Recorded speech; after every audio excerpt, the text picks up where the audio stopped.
And just like a red, white, and blue phoenix rising from the ashes of political bipartisanship. Pause button. I need to actually, change into the right one. Ah. And just like a red, white, and blue phoenix rising from the ashes of political bipartisanship, we are back to Salt of the Streets podcast. This is Saturday, December 12th, 1:29 p.m., episode 99. Welcome back, everybody, to the Salt of the Streets podcast, your one and only source for social and political commentary and all the weekly news, pop culture, and sports that you can handle. And the best part about the whole deal, it's all built from the ground up for people like you and me, the everyday normal person. So come down and join us as we discuss life, liberty, and the pursuit of happiness, and continue our endless endeavor to bridge the gap between people and information. As always, we are your hosts. I am Colin. I'm Donovan. And coming up on this week's show, we've got lots and lots to talk about. One of the main focuses is going to be school debt relief, possibilities of, especially with the all but certain incoming new administration at this point. So we're going to take a look at some of those. We're going to have some philosophical conversations about what the implications might or might not be. Deep. And what else we got on the docket? There's like Hunter Biden is Chinese now okay spies. to talk about. That's right. Chinese Texas spies. lawsuit, a little bit. A little bit. There was a Texas lawsuit. Hunter Biden. I'm talking about Hunter Biden because we can actually talk about it now without getting taken down or banned from any type of social media. Now so that it's been deemed okay by our, how do I put it, our tech overlords. Tech overlords. Moralistic betters. Tech overlords. These motherfuckers. And AOSD is still selling $60 sweatshirts. Hashtag Isn't capitalism that... always woke. Yeah, capitalism always woke. Yeah. It Isn't works. that wild that we want to make sure that everybody has equal access to everything, but my sweatshirts are $60? Yeah. Our sweatshirts aren't even $60. I'll sell you a sweatshirt for $40, and it'll be a better quality sweatshirt than that one is, and hand put on with the things. I didn't sew it myself, but I put the shit on there myself. So this is about as American-made as you can possibly get. And I'll ship it to you for $5. And how can people get these said sweatshirts and T-shirts, Donovan? You can literally buy them. You can hit them up. You can hit us up individually on social media. But you can go to our Facebook. Through our website is probably one of the better ways. Send us over. Yeah, Instagram, all that stuff. Hit us up. PayPal, Venmo, Cash App, all the things. We'll take your money anyway. And if you want a free T-shirt, we have a way for you to do that by listening to the entire show. Or if you're really, really smart, you can actually just jump to the end of the show. But how can people get a free show or a free T-shirt? At the end of the show, every week, there is a line, the closing line of the show. If you can identify the source of the closing line and tell me what it is, hit me up on my personal social media accounts, Twitter, wherever it is, your choice, whichever one you like best. Because half the time I don't know where they come from either. And just tell me where the line came from, and I will send you a free T-shirt. We will autograph it if you want. If you don't, that's fine. But I don't see why you wouldn't. But we'll autograph it. I'll send it to you. I'll put some business cards in there, some stickers, some stuff. If I have something else cool at work, I'll send that to you. I got a box of just random items at work, like things that I have found since I've been working there. Weird shit. So maybe I'll send you one of those things. I don't know. I collect weird stuff. I know. When was the last time we showcased the skull? Have we talked about it recently? I just in the opening, but it hasn't made an appearance. There it is. Hasn't made an appearance in a while. This is the skull, the mini Prussian kissing devil skull. This is a Tell 'em Steve Dave exclusive. It is seated neatly upon the $5 of shredded cash. It sends us good luck, prosperity. It's a good thing. It is. It's a fantastic thing. And while we're go to tellemstevedave.com. Sorry, go to tellemstevedave.com. Buy a mini Prussian kissing devil skull. You give you good luck. It's good for you. And they're pretty badass just to have sitting around too. By the way, hanging out by the monkeys. Yeah. But I was gonna say, wherever you're watching or listening to this thing, before we get into the show, make sure you're liking, you're subscribing, you're turning your notifications on. Rating, reviews. Share it with your friends. Share it with your people. Share it with your family. Anything, just help spread the word that way. It's literally the best thing that you can do for the show. Hide your kids, hide your wife. Do for us, and we greatly appreciate it. So, and we also, I forgot, we got in the previews, we got a hell of a sports this week. Sports! We're working into fantasy football. This is the first week of playoffs. What playoffs? You want to talk about playoffs? Yeah. What was that? What team was that guy from? The Colts. The Colts. And how old was that clip? Was that from this year or something? I was gonna say I don't know the Colts It's like record right at least 10 years ago. now. Okay. Yeah. It seemed a little dated, a little It's, grainy. Pagano, I'm pretty Where sure. did you find that? I just pulled it off YouTube. You just You are deep into the internet, bro. You know where to find the that's things. like anybody who knows sports or like football deeply will know that reference. Oh, yeah. That's like, come playoff time. It was That's where- rather playoffs. Yeah. Because you said that like we were talking about fantasy, Yeah. and I was like, yeah, bro, playoffs is playoffs. What? And then you sent me the video clip, and I was like, oh Yeah. Jesus, that's hilarious. Yeah, that's all. Just YouTube playoffs. You want to talk about playoffs? And no, pull Yeah. up. That's it. It's like 30 seconds. It's beautiful.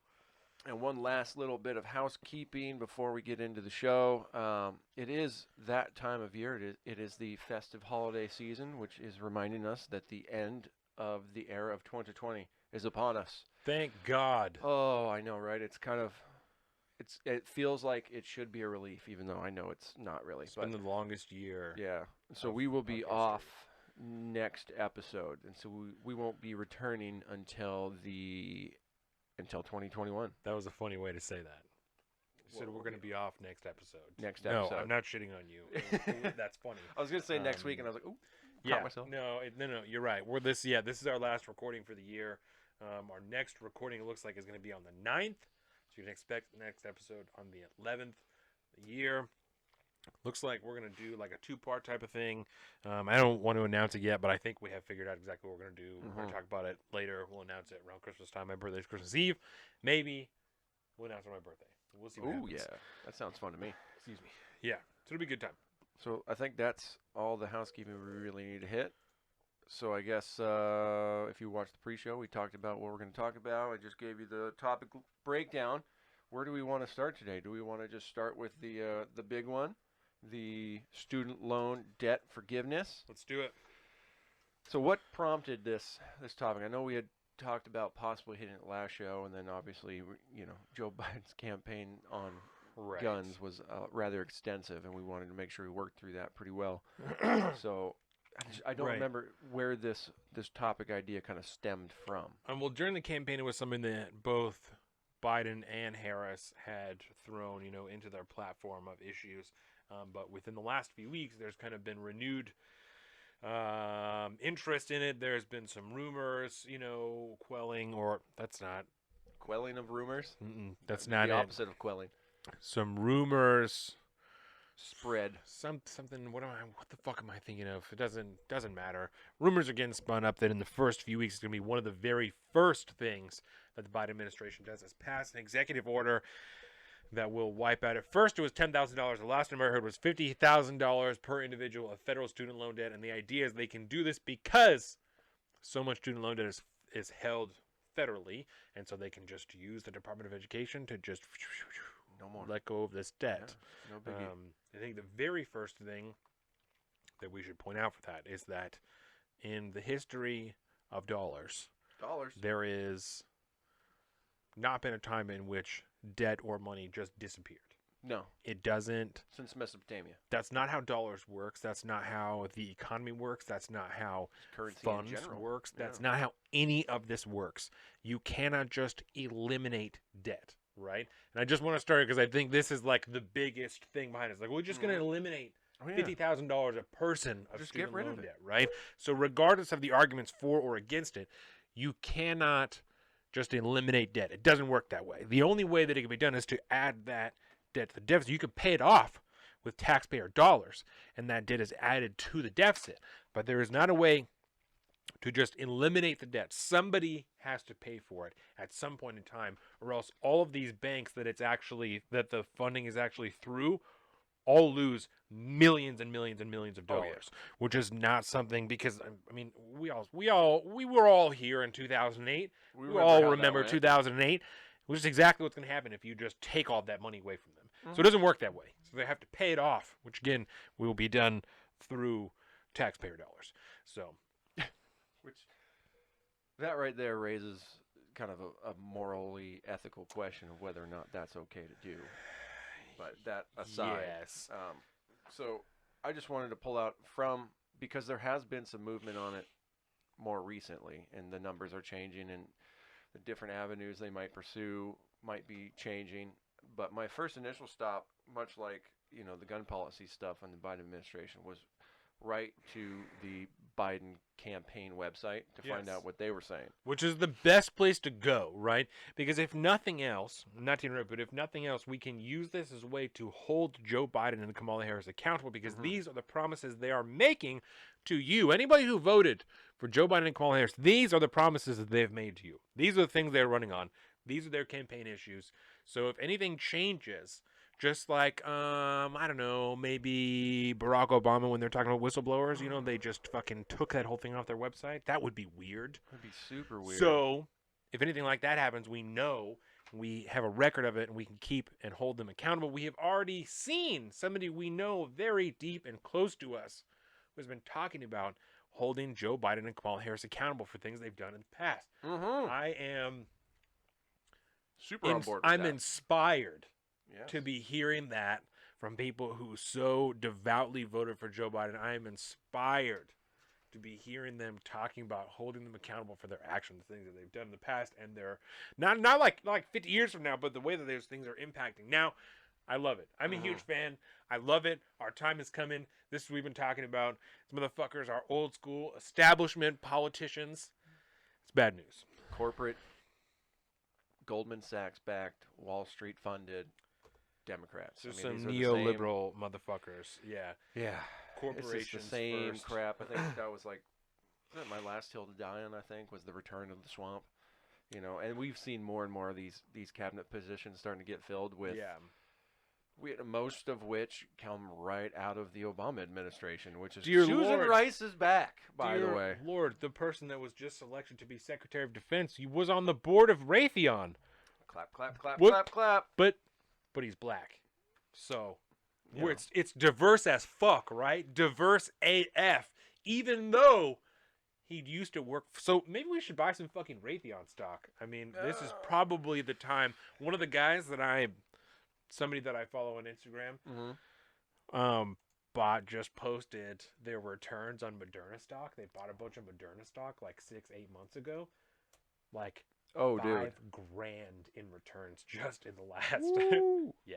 And I'll say, if you're going to buy into Raytheon, now looks like it would probably be a good time. They're coming off of a Logistically. downturn. Oh, wait, no, this is only for the day. $72 a share. Fucking Oh, Christ. Look at this. The 6-month stock price. So 6 months ago, Raytheon was at $67 a share. It is currently at $72.89 a share. Wow. And then Damn, we let's should check out have the bought 5-year. it fucking November. Oh! Wow. Okay, so what happened between February 7th, 2020 and March 20th, 2020?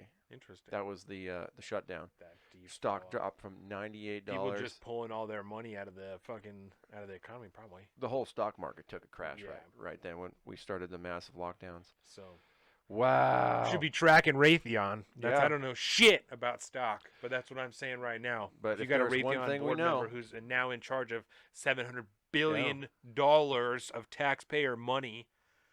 Oh yeah, that'll be something. Should stay Maybe tapped in. depending on, because next episode we have our request to talk about the death penalty and stuff like that. We might be able to squeeze in. Maybe we can take a look at that defense spending bill. Yes, If the not, Defense it's just- Authorization Act. Just need yes. to do that Even anyways. 'cause Matt it's a- Gates. Yeah, a lot of people abstained. are upset, which is typical. Shit's crazy. But yeah, the military-industrial complex coming back up. So Wasn't it just also buy stock. also hilarious? This is part of the thing I wrote here was almost like a letter to the left. That was when Joe Biden announced his all-female communications team, Yeah. and they're like, "It's so rad, it's so awesome." And then I don't know, like right around then was also when the Secretary of Defense was announced. Like, do you feel like a fool now? Do you, like anybody who voted for Biden? Do you see now that this is all a fucking act? That it's all an act. This is all nonsense. Like, It's the same people. It's the revolving door. it's crazy. The same people that lost their job 4 years ago. They're just getting different jobs now this time around. But it's the same terrible, corrupt people. It's awesome. Yeah, just more In of the most horrible more of way. the same. It's awesome. It's so yay. Fucking said so. Fucking told you. Yep. I mean, this is what we get. Yeah. You know, Okay. we get what we deserve, good and hard. Student loan debt. So let's talk about this, Mhm. right? Because So yeah, like I had started before. Sorry, no, you're I went fine. to the campaign website. Yes. Right, and the initial, and I even found the tweet back then, March 22nd, 2020. Joe Biden tweeted about some of the things that he wanted to do as president and whatnot, and he said, additionally, we should forgive a minimum of $10,000 per person of federal student loans as proposed by Senator Warren and colleagues. Young people and other student debt holders bore the brunt of the last crisis. It shouldn't happen again. And so on his actual campaign website, he has language in there speaking to that $10,000 and how he wants to essentially go about it through legislation.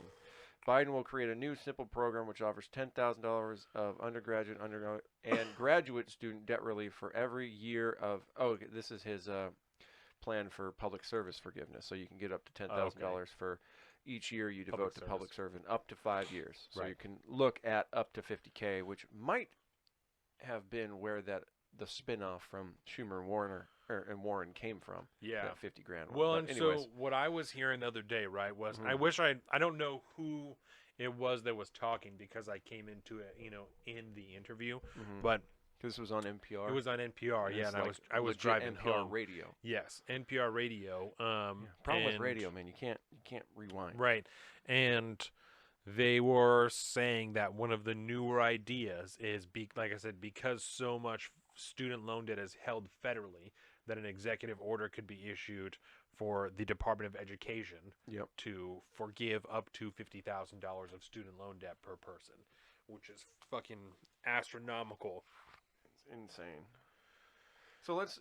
There isn't legislation proposed yet. There isn't an executive order out yet. There isn't language for anything, right? That's why we're talking. These are rumors. They're definitely going to try for some type of student loan forgiveness. At what level, we don't know. Whether it's going to be through legislation, executive order, we don't know. But it sounds like at a minimum, $10,000 is going to be their attempt, and at the most, $50,000. Yeah, per borrower. And so let's see, it's $1.7 trillion in loan debt held by more than 43 million borrowers. Okay, so borrowers. Borrowers. They're borrowers. They're ballers. I have not, and I'm open to it. If anybody has a better one, I'm more than happy to hear it. I have not heard a single argument, read a single argument to me that holds water as to why student loan debt should be forgiven. Okay. Right. I've heard. I have the most common one I have heard.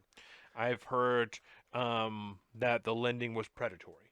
Right. That was one of the things that I've heard. Is like this. Well, don't you think that the lending status or the way they do it is like predatory?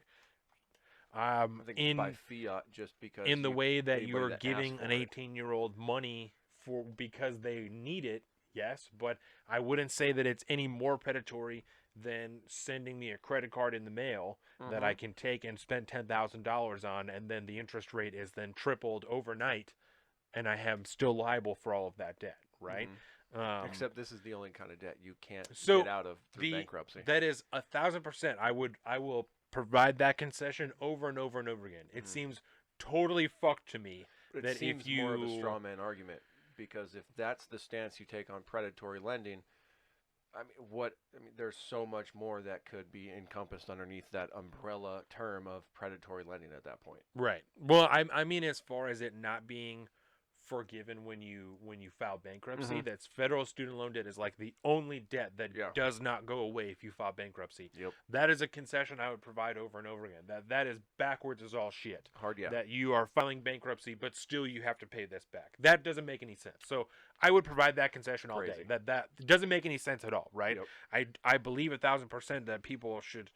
You know what I'm saying? You got to pay your debts, but again, if you're filing bankruptcy, you don't have money. So it seems wild that you would still be held liable to pay that. Some other arguments that I've heard is the reason that people are not able to afford houses and cars and things like that is because they have to pay their student loan debts back. Which it's got to have a lot of merit to it. I'm sure there's some merit to it. I would also argue that at least in this area, a small mortgage payment would be over $1,000 a month. Oh, hard, yeah. If you're not able to afford your student loan payments every month, I'm not sure how you're going to afford over $1,000 in a mortgage payment every month. I mean, my car payment is Yeah. not $1,000, but I just so I could see a car, but I don't see how not paying your student Mhm. loan debt then translates to being able to buy a house, especially if your degree has not provided you the job that you're looking for that would help you pay off your student loans, right? Because the idea, right, Mhm. the whole idea of going to college is that you're going to get a degree, then get a job in that field that pays well because you have a degree and you'll be able to Mhm. live at least okay and also pay off your student loans. Yep. That's the idea, That's the right? general concept. If Yeah. for whatever reason, we've talked about in the past, sometimes there just aren't that many jobs. Sometimes you've chosen a shitty degree. Sometimes you've done whatever, right? Sometimes it doesn't matter. They don't care. Sometimes the calculus changes in the 4 years it takes you to get to the degree. There's any number of reasons, right? Yep.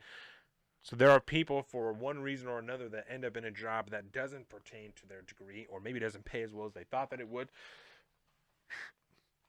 And I don't see how just not having that debt is going to put you in a better position if you're not making any more dollars after that. You know what I'm saying? Well, I mean, technically, because I just want to make sure that I hit all of these things because I know there's arguments against those that, let's say you don't have to pay the $350 a month for your credit card or for your student loan payment. Right. It may not be enough to cover a car payment.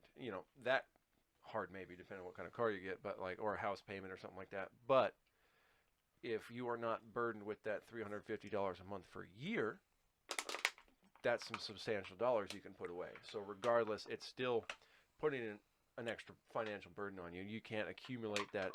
Maybe that $350 a month goes to savings instead, and then you save up for a couple of years, and now you can have a nice little down payment for a house. Right.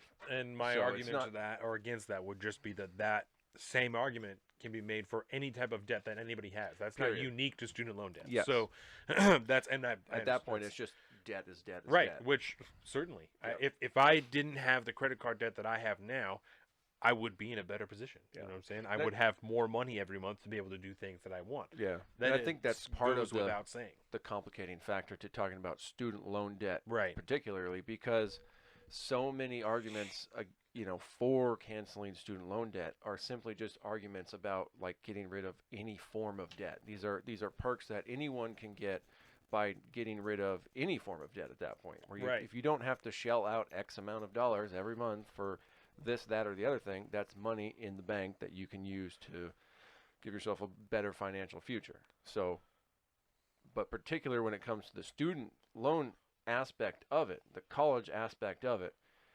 as it directly ties to your higher education and getting you that better paying job, and it's not necessarily the case. It really isn't. I mean, in today's world, it just doesn't work like that anymore. There are a lot of jobs that require a specific degree that may not necessitate that degree necessarily, right, which is a shame. Well, and we've talked about this before. There are 4 guys that I work with that all went to college after high school, and we all have the exact same job. Yep. They're not my bosses. They're not. I can't speak to whether or not they make more money than me because I have no idea. But we all have the exact same job. Mm-hmm. There are many people that I know that went to school and came back and hold a very regular job now, or went to school and came back and now they work in the shipyard, which is something they could have done and many did do after high school, and then you would be making more money now had they worked there for 4 extra years. Yeah. I mean, I'm in kind of the opposite boat where I'm, in my industry necessarily. I mean, we are a kind of a weird mix of blue collar and white collar type of things because we're all the numbers you guys do. We do a lot of numbers, a lot of money, and all this good stuff. But at the end of the day, we're in construction and we're in development and stuff like that. And so I work with a lot of guys, not necessarily in my business, but there's in the industry. A lot of them that do very, very well for themselves financially that never spent a day in college. They just started out with a shovel in their hand. Right. Or in our particular industry, we call it a grade rod. It's a grade hopping. But, blue collar guys that got a job after high school and then just stayed in the industry and were smart about it and gained the skills and the knowledge that they needed to advance and never once needed a degree. And that's where I'm at. All my knowledge and stuff. I mean, I could have a degree and pursue the position that I'm in now, but I didn't necessarily need that. I just needed time in and a knowledge base and a skill set that allowed me to do the job that I do. Yeah. And so it's a weird, to get down to the root of that particular argument, you're talking about choices and decisions that people make, right? Right. And this is to bring it back to school debt. Every individual person that has school debt had to make a conscious choice, had to sign on the dotted line to put themselves in debt. Right. Right. Right. Whether or not they There were was nobody informed was enough nobody at was the time, tricked. or, Right. yeah, right. They were. I have a feeling that most people that take out massive amounts of school debt, or even little amounts of school debt, you know, $20,000-$30,000, something like that, compared to the six-figure people, I would highly doubt that the vast majority of people that are getting these loans had a comprehensive understanding of what the outcomes of them pulling that money out and taking that loan out. I don't think they really knew what it meant. Yeah. A lot of people don't understand what that kind of debt actually means when they're that young, because our education system is so terrible. We're not taught that stuff. Yeah. Really, we're just taught that you need to go to school so you can get a good paying job. So, you know, we have social incentives to put yourself in debt just so that you can go get a piece of paper. Well, and I guess, yeah, I would mark part of that to school, but I would also mark part of it to home, because it was instilled in me at home that we did not have, not like we're fucking poor, but like we don't have money. So if you want to go to college, you probably need a scholarship, or you're going to have to take out student loans, which how you I ended will up in have the this. military. So, and that's exactly like, so I don't get why. That's my biggest thing, is the choice factor. Yes. That everybody who went to school that took out student loans had to make that choice. The credit card debt that I have now, while it is not $50,000 of credit card debt, Thank goodness. every dollar of it, I made the choice to spend that money, or knew that the interest would come, you know, whatever. But I made that choice, and I don't expect anybody else to pay off that debt, because I chose to buy those things. I chose to spend this money. You know what I'm saying? I bought a car. I needed it at the time. I really needed this truck when I bought it, right? Do I think that I should not have to pay it because I really needed it at the time and I thought that whatever, or if it's a piece of shit, like, I just don't. You gotta do what you gotta do. I don't. You take calculated decisions, and you put yourself in debt for reasons that you understood, and you understood the implications of, Right. and you chose to do that anyways. And because there are you're so many people who chose not to incur those loans, and they didn't go to school. You know what I'm saying? And so, yeah, there's still a lot of those people. And I think, because I think this is going to set up kind of how we do this, how we're going to tackle this topic. Yeah. Because I'm just going to go ahead and put out my personal cards on the table, because I'm going to try to play devil's advocate as much as possible today against, you know, all of your arguments, because I think we're basically about the same way. Yeah. I prescribe to like the Mike Rowe perspective, where no one should go to college unless they absolutely have to go to college. And you need to know everything about what taking out debt means when you do that. You need to be well informed before you make those decisions. And I don't think that we should give an 18-year-old or a 17-year-old a pass on not thinking those decisions through. Because at the end of the day, I don't care that our society essentially looks down on, you know, the 25-year-olds now as like basically just big children. When you are legally I'm 25, adult, just so everybody knows. Exactly, but you're a rare exception. No, to and the that's case. that's a way to Right. a contrast type of thing, just so everybody, you know. But I mean, it's stuff that we went through when we were younger. I mean, Yeah. once you turn 18 and you're an adult and those credit card offers come through, that's, you know, I jumped on those type of things too, and I made bad decisions and all that good stuff, but I learned from them, and now I'm, you know, moving past that kind of stuff. But And now we record in your home. exactly, right? Isn't that amazing? Which I own, which is super dope. Swaggins. But so anyway, I just want to say, like, I'm basically gonna be on board with probably your perspective today, but Yeah. I'm gonna appear like I am not, and I'm gonna try to push back on every argument that you give today, because I've heard a lot of them either way. Because there's a lot of moral arguments against them, and like a lot of feel good stuff. And Right. so, I've heard just the blanket, like, it's not fair. Like, it's just not fair for kids to have this type of debt. And I don't. You know what else isn't fair? Life. Word. And another, like, I can't find a job with my degree. You know what I'm saying? I can't feel like there isn't a job for this, there isn't a job for this, and I can't. Should have There thought are about that before. many reasons why that would be the case, but I am personally of the mindset that that debt that you incur by going to school is meant in maybe the harshest of ways, because adult life in a capitalist free market society is super harsh, Super dope. that this $50,000 is an incentive for you to get a degree that will benefit you, because if you don't, you will have wasted $50,000 in 4 years of your life, and now you're poor and you can't afford shit because you got a stupid ass degree. Yep. And whether it's stupid or now it just doesn't make sense, because like you said, shit changes in 4 years. Mm-hmm. If you entered school for one thing and in 4 years that entire market disappears, if you were going to be, I don't know, a fucking something about print photography or some shit and that doesn't exist anymore, and just in that 4 years digital photography took off, you're fucked. Gone. You know what I'm saying? If you couldn't change your degree in that 4 years, you are fucked. You can't do anything about that. There is nothing to do about that. But do people still get banned for saying #learn code, or? But we've talked about before, and I use examples that were close to me and examples that I thought were stupid of like of degrees that people can get that are great, and they probably make you feel really good, and in some places they would be really good, but they have very limited practical application post education. And that's probably something that you should steer away from unless you're extremely committed to that thing and are going to persevere to the point that you succeed in it.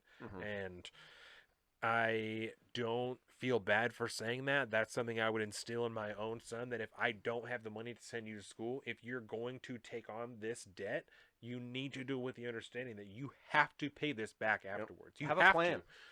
Have a plan. Biden's got about 50,000 plans. But this is an incentive for you to do something that will benefit you afterwards. Because if it doesn't, it's only going to be a detriment. If it doesn't help, it's only going to hurt you. Almost as if you're describing what people would call an investment.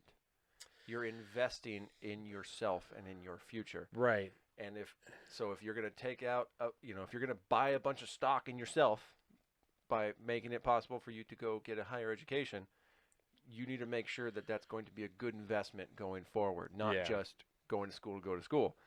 So before we wax philosophical on too much, I think we should just hit all the hard stuff real quick, the numbers and all this good stuff, and then we can start tackling more of the arguments for and against this kind of stuff. So part of the reason I think where we left off was essentially the possibility exists of writing off anywhere up from $10,000 to $50,000 per borrower, because the majority of that student loan debt is held within the DOE, the Department of Education, which is an executive branch. So henceforth, any executive, aka the president, could sign an executive order releasing funds that would pay off these debts. Right. It's technically possible to do that. Because they're federally backed student loans. So they're done through private banks, but backed through the federal government. So the money is guaranteed to be paid back, which is just like a dark thing anyway. I had somebody... It's very similar to, there's housing programs like the FHA home loans and the VA home loans that essentially kind of the same thing. It's you're getting a loan through a private institution where the federal government is going, okay, well, if he reneges on his debt, we got your back here. Yeah. As the bank, we can hook. We'll make sure that you guys don't get a loss of this. Yeah. So that's the same kind of thing as what Fed loan is. It's a federally backed student loan run through private banks. Right, and that's why we were talking about not being able to just eliminate that debt, because it's federally backed. The banks that gave the money away have to get the money back somehow. Yep. And if the federal government, like you said, just reneges like the private citizen did, then the money disappears. And that bank, most adults understand the basis of how a bank works. People pool their money in it, the bank invests it, it grows. That's how people earn interest and all this shit. That's how people make money at a bank. So if you take all that money out, not only does the bank lose money, but if the federal government is then again through the form of the FCIC, FYC, FDIC. FDIC. If the FDIC doesn't pay it back, then everybody's fucked. All the banks are going down, all everything, and it's the FDIC. You'll hear that on most any kind of commercial that offers you like a low interest loan or something like that, backed by FDIC. The FDIC, the Federal Deposit Insurance Corporation, and that is the body that ensures if a bank is robbed and you have money in that bank, you don't lose your money. Yep. But that's the $1.7 trillion is not an amount that can be covered by the FDIC because, like I said, that's meant for like bank robberies and shit. That's not meant for giant, enormous sums of money that people aren't able to even comprehend or conceive of in their mind. You know what I'm saying? Yeah. It's not because people are stupid, because there's nothing that you could see a trillion of that you would be able to even comprehend what a trillion actually looks like. You can see the number 1 trillion, but that's not.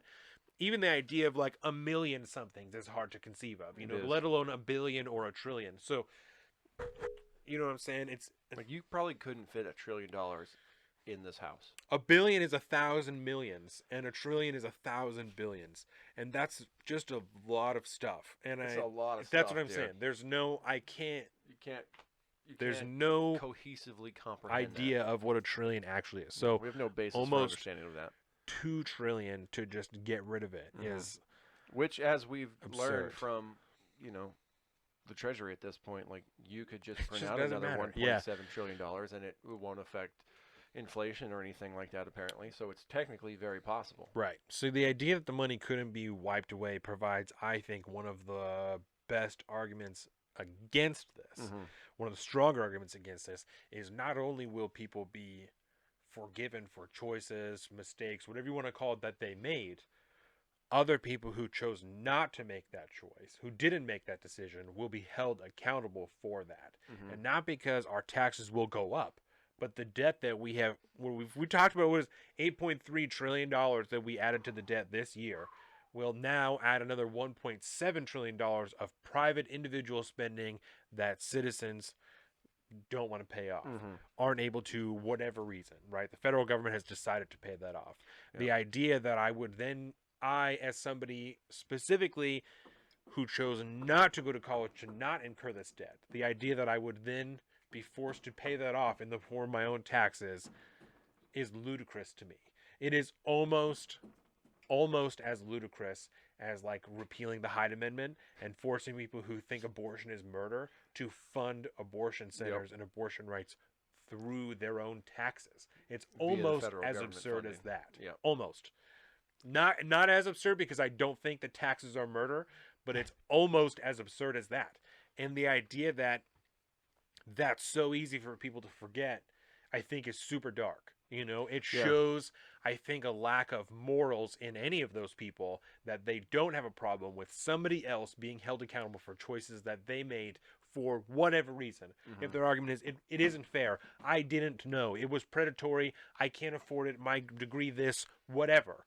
The idea that because of that, it is then somebody else's responsibility to take care of that for you, so I think shows a moral weakness and a lack of morals in that particular area that is deeply concerning to me. Not surprising from politicians, because this is who they are. We're in the era of populism. So right. We talk about it all the time. It's, you know, and you're like, are you surprised? I'm like, well, no, I'm not surprised, but I'm super not happy about it. You know, that it's, as I, you know, I'm only 25, you know, so as I'm growing and getting deeper and deeper into politics, I still am like holding on to that hope of like, people aren't so terrible, innocent. you know, and there's got to be some politicians that like still give a fuck, and I bet most of them, because most people are good, and there's like 7 of them that are not actual complete total pieces of shit, and it's a hard realization to come to, but it is. That's because it gets real dark real fast. So like, that's where I'm at. It shows, you know, just another example for me of just a complete lack of morals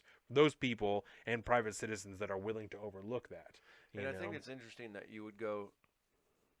Actually, I don't think it's that interesting, because I'm relatively familiar with how your mind works.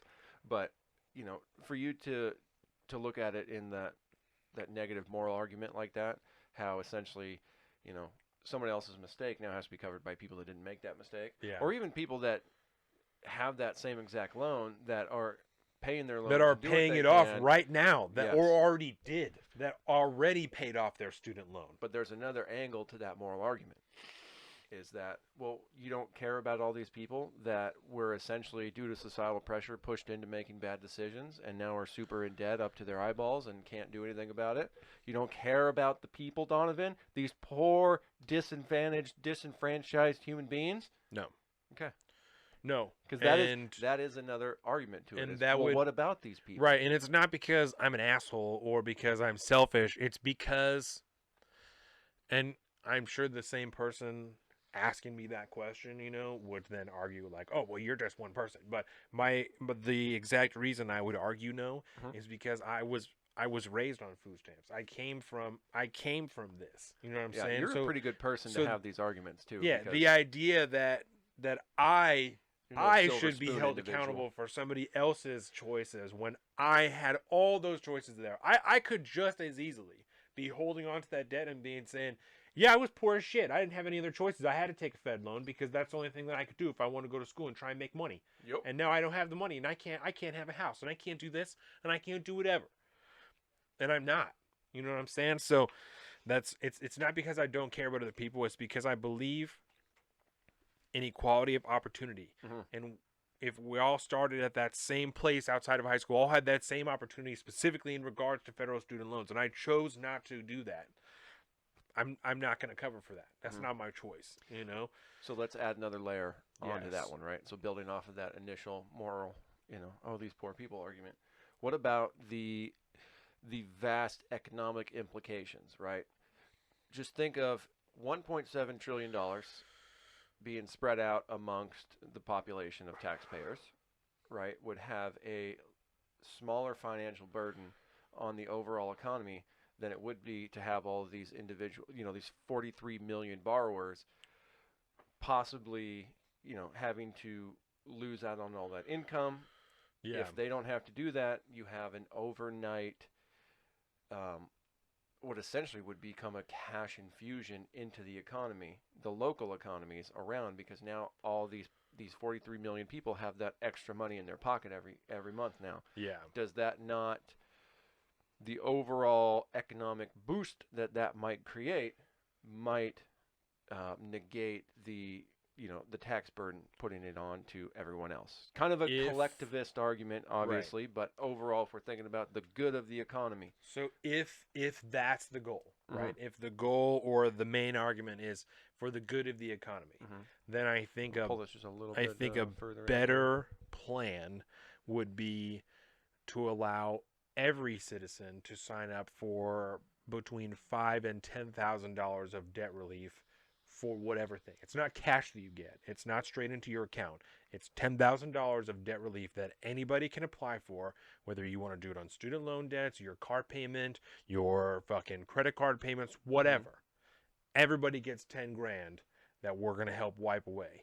That I think would be, if the idea is to just get more money into the economy, and it's all going to go to the same place, right? All the spending is going to go to the same place. If we're just going to tack it onto the debt anyway, just create a fund that we're like, oh yeah, it's funded through fucking this and this and this and whatever. We'll when just really, create a new executive office. really, there's just a hose that you tap into the debt. The that dollars it's really just running through there, but it has like a piece of tape on it, and it's written, whatever this funding branch has been called. That I think would be a way. That's the only way that I could, I think, begin to like get down on it. That because it's. If you're gonna give somebody money, give everybody money. If nothing else, it seems supremely hypocritical to me to only be giving these people money. You know what I'm saying? If the idea is equity and to make sure that everybody's on the same playing field, there's all these people with debt. Just give everybody 10 grand. Give everybody 5 grand. You know what I'm saying? And not give it to them, but you can sign up for this. You can send your bill into this or whatever, and we'll pay off $10,000 up to $10,000 of debt on whatever thing that you're going after. Which is interesting. That would be the thing that I could maybe get behind. There's a group of Twitterati that roll around. They're like capital, just giving venture capitalists. That will they'll be like, oh yeah, man, just send us a picture of the bills that you're having a hard time paying, and then they were like, okay, here's 10 grand. Yeah, have that, but on a massive scale. Yeah, and I don't, just for the record, right? Just to be clear, I don't think the federal government should be paying off anybody's debts at all. Period. Right? But if that's what we're going to be doing, right? If this is what we're doing, right? I'm not like, this is my idea, but if this is what we're doing, if this is where we're at, if this is how the world is to be, then I think you need to be giving it to everybody and not just people with student loan debt. Student loan debt is not any more important or any more crippling than any other debt that anybody else has. If I have $100,000 of credit card debt, is that less crippling than $40,000 or $30,000, $50,000 of student loan debt? Mm-hmm. No. I would argue that my $100,000 of credit card debt, because the interest rate is probably higher on my 100. If nothing else, just because the sheer amount of money that I owe, Yeah, my right. interest is higher than it is on this $50,000 of student loan debt. So that would be my take on that, even though I don't think that's what anybody should be doing. Yep. If that's what's to be done, I think you need to just be cutting everybody. Mm-hmm. Here's some debt. There you go. I'm starting to run out of like good arguments. Well, where are you at with that? What are your thoughts on that? I mean, Has anybody proposed that to you yet? No, not necessarily. You know, So most fucking people don't smart. get out of the realm of education at that point, right? They just think, okay, student debt, get rid of it, plus side. You know, and on the individual level, it sounds pretty sweet. Yeah. You know, it really does. But by the time you factor in everything else, because there is no aspect of federal dollars that do not touch every American. Any federal dollars going out the door anywhere gets passed down on to the taxpayer. Period. You know, whether or not it's Everybody. today or tomorrow, the debt increases, and who is responsible for the debt? The American economy, the American citizens, the American government, which Anybody with a job, anybody making Mhm. money, anybody who is drawing any type of pay from anywhere in which taxes are being drawn out. Anywhere. That's you. and that's fundamentally immoral, because now the collective is paying off a select few. So I mean, as nice as it sounds, there are so many Right. cons to it. It's not. I Because don't think there's a conversation to be had there. It incentivizes the corrupt practices of higher education institutions that are already about as corrupt as you can get. Right. You know, the administrative costs of running a university far outweighs any amount of money that the students will be bringing back to the college as alumni. They should find out what just an education costs, just the education, not the administration. Like, factor it all down, then make them pay that. Well, and Whatever even you that- actually should pay, that's what your debt will turn that into. Instead of Mhm. $50,000, it's really like 27. That's what you have to pay instead. Yeah. Let's just do that. And the problem with that is that's an impossible number to get to, because you could actually look at the hard numbers and boil down how every university and how every college is spending their money, and then you have to look at the teachers unions that are involved, and teachers unions are complicated. Let's just put They it that can be way. very good, and they can also be very bad. Yes. Like all unions. Like all unions, Can be it very, go both very ways. good. You know, they can protect the members of the union while also causing them systematic harm by, essentially demanding that a college pay X amount more for whatever it is that they want as the union, and then the college has to pony up that money, which gets passed on to the buyer at that point, the student. I mean, Another way is by making it more difficult to get rid of old or shitty teachers. So, like, they're like rubber rooms and shit like that, Oh yeah. Be putting people in administrative positions, so you have to continue to pay them and also hire somebody to teach their class that they're no longer able to teach. Yep. Paying staff that, are excess that should probably retire for one reason or another. That's extremely common. People not getting jobs because they have too much experience, so they would have to be paid too much. In elementary schools, that type of shit happens. Mhm. It's insanity. Oh yeah. Oh, you've worked here for 12 years now and your contract is up? Well, now we would have to pay you too much. So you have to go and try and find a job in another district Sorry. because we can't pay you. Mm-hmm. And that's a problem in how the entire education system is set up. You know, if we want to talk about systemic failure, the left wants to talk about systemic failures all over the government. How about education as a whole as just one giant systemic failure? I mean, it's done a lot of good to a lot of public schools have done a lot of good in a lot of ways. Yeah. But it doesn't mean that there is massive reform required if we want to continue this this public sector union issue, if we want to continue a high quality public education available for everyone, we need to change the funding mechanisms on how that is funded, because it is generally funded through property taxes of the neighborhoods. And so if you're in a poor neighborhood, your school's going to be always hurting for money. If you're in a super affluent neighborhood, you got the best schools. And that's, I mean, that goes back to forced busing. It goes back to all sorts of different things that just, these are all band-aids on a failed system that has been around for decades at this point. And without any real change, throwing money at a college debt situation, which is not even, there are some public universities which are publicly funded and have, what's the word I'm looking for? Government kicks in payments and stuff to help buy stuff. Subsidizes? Subsidies? Yeah, subsidies. But at the end of the day, you're talking about a lot of private institutions, you know, universities in general. I mean, there's state universities, but there's also private universities. And, you know, they also get public funded subsidies. You know, they, you know, remember when we were talking about Betsy DeVos a lot and the Title IX reform and all this good stuff. I mean, threatening to withhold federal dollars from colleges unless they, you know, get rid of these, you know, fucking tribunals and shit that they're doing to kick people out of school for, you know, what are potentially felonious crimes or not. I mean, it's kind of disgusting that a lot of these schools rely on those dollars so much from the federal and state governments that, like, they will change the way they run their show just to be able to get those dollars. Right. Which is sad, because it should be education focused, it should be student focused, and it should be focused towards the teachers that are actually, you know, their whole job is to create a better educated populace. Well, and something else you said that I think is really important to hit on was paying off these student loans without fixing the issue, right? And that's something that you mentioned to me, I think, when we were texting yesterday, is if again, you know, if this is the world we're to live in, if this is what's to happen, if they're going to pay off student loan debts, then you said, you know, they should immediately close down the Fed loan program. Period, full stop. They should not be handing out any more Fed loans if they're going to pay off all these Fed loans that have already been handed out. If the system is not fixed, if nothing is any different, then why would we hand out any more of these loans if we're paying them off because they're too predatory, they're unfair, they're whatever reason?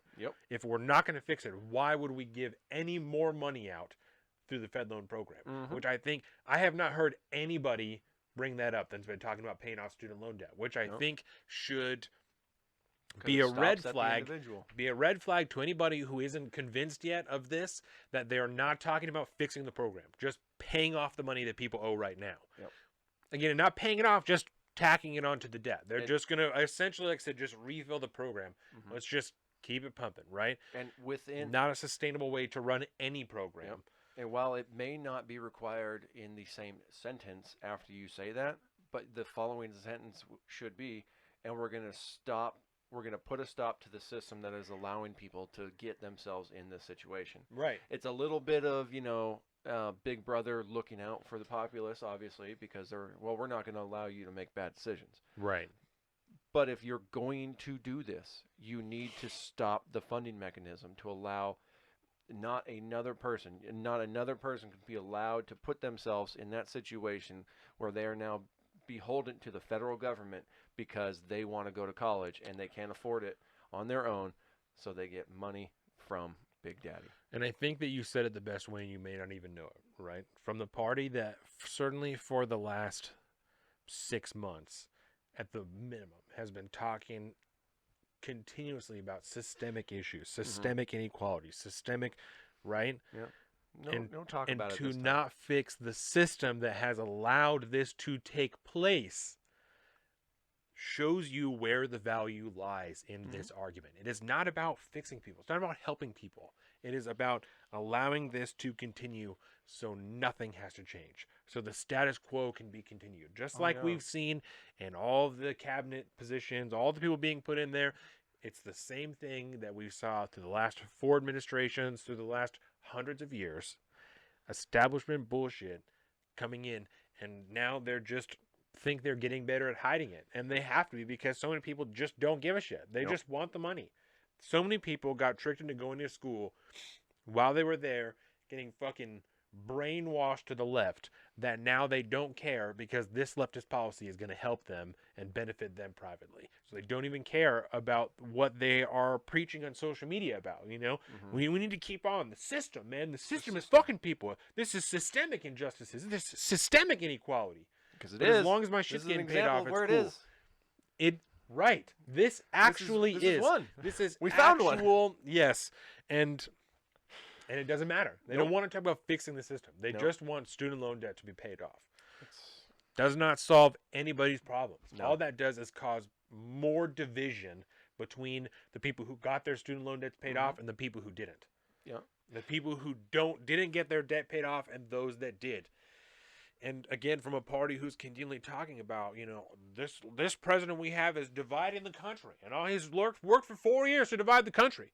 I feel comfortable speaking for both of us, can call it now as a show. This will do nothing but divide the country if it is executed the way that it's being discussed now. If only federal student loans are paid off, quote unquote, it's not going to benefit anybody. All it's going to do, and nothing else has changed. It's not going to benefit anybody. So I'm going to say 2 words. I think just 2 words. They're not. Yeah, and tell me this does not ring semi-reminiscent of it. Airlines bailout, except we're substituting airlines for students. Do you know what is back in the air this week? The 737. The Max, baby. Whoa. The Max. It's back. You know that little software issue we had that killed hundreds of people? Do you know we've been making? We fixed it. You know we've been making an inordinate amount of lately? 737 Maxes? Booties. Booties. Oh, word. Good. An inordinate amount of booties. Are they getting shipped to Georgia or are they getting shipped? They're getting shipped all over the place. Can't keep them in stock. Good. So much so, Jordan's being paid to make booties. Hard, Jordan's making booties. Good for her. And good, booties. And good for the company, man. That's a solid line to have there. You know what I'm saying? You know, it's nice to know with the talk of all these extra taxes and kicking Boeing out of Washington State because we want to raise all their taxes. That booty, son. You know, there are still local businesses in the chain of supply that are still making a good profit and, you know, making money and employing people and bettering the economy because the airline industry is still kicking. We just hired a new guy. Good. Cookie's retiring, so it's not like we're not adding, but people are being replaced. Cookie's retiring. Oh, retiring. Yeah, and her daughter just got hired actually once. Angela worked there to take Dave Ellis's spot, and then Angela moved no one could take somewhere. Dave Ellis's spot. No, but to do that job. Yeah. And because I 1,000% agree with you, so you're correct to do that job. Yeah. And then her boyfriend, I think, was in the military or something. Or he was a contractor for somewhere, so they moved somewhere else. And that does happen. So Cookie's daughter is working there now. So Cookie's leaving. Jamie's moving over to Cookie's spot. Casey is moving over to Jamie's spot to do Dave's old job. Oh, good. And then this new guy just came in to do this other spot. So I guess technically we did because Spencer is cutting now. So good. We're adding to the workforce. It's moved on up. Yeah. It's nice to see. The medical splint game is hot right now. Because what we're talking about here is manufacturing. We got a stack like fucking that. It's awesome. Stack of orders. It's, for a father of a family with one income, that's about the best thing that I could ask for right now. Stack of work. Post-corona. This year was going to be the year of paying off debt, and it's been the year of trying to stay out of debt now because corona's been fucking manufacturing so bad. So, we out here, though. This debt issue is it's a problem, man, because I like tackling this thing from the eyes of the systemic failure that is public education and the perverse incentives that universities and colleges have to bend to the will of the federal government just to get those federal dollars, and so without any kind of actual Department of Education reform talk, I don't want to hear anything about just shelling out money because it's just essentially a bailout. The government's bailing out private citizens at this point for a system that is going to continue to put more people into the crippling, unmanageable debt by your own goddamn argument. Yep. Like, that's the craziest thing. Yep. currently arguing that people can't handle this debt while allowing more people to sign up for the same crippling debt that we're freeing other people from. And I think it's really what the shit? important to not understate this. You know, we talked a little bit about how this is like an individual's choice, right? What we, on a societal level, need to change our way of thinking about this. We need to make sure that we're telling our kids and we're telling our students even to think of college as something that you would need to do for whatever.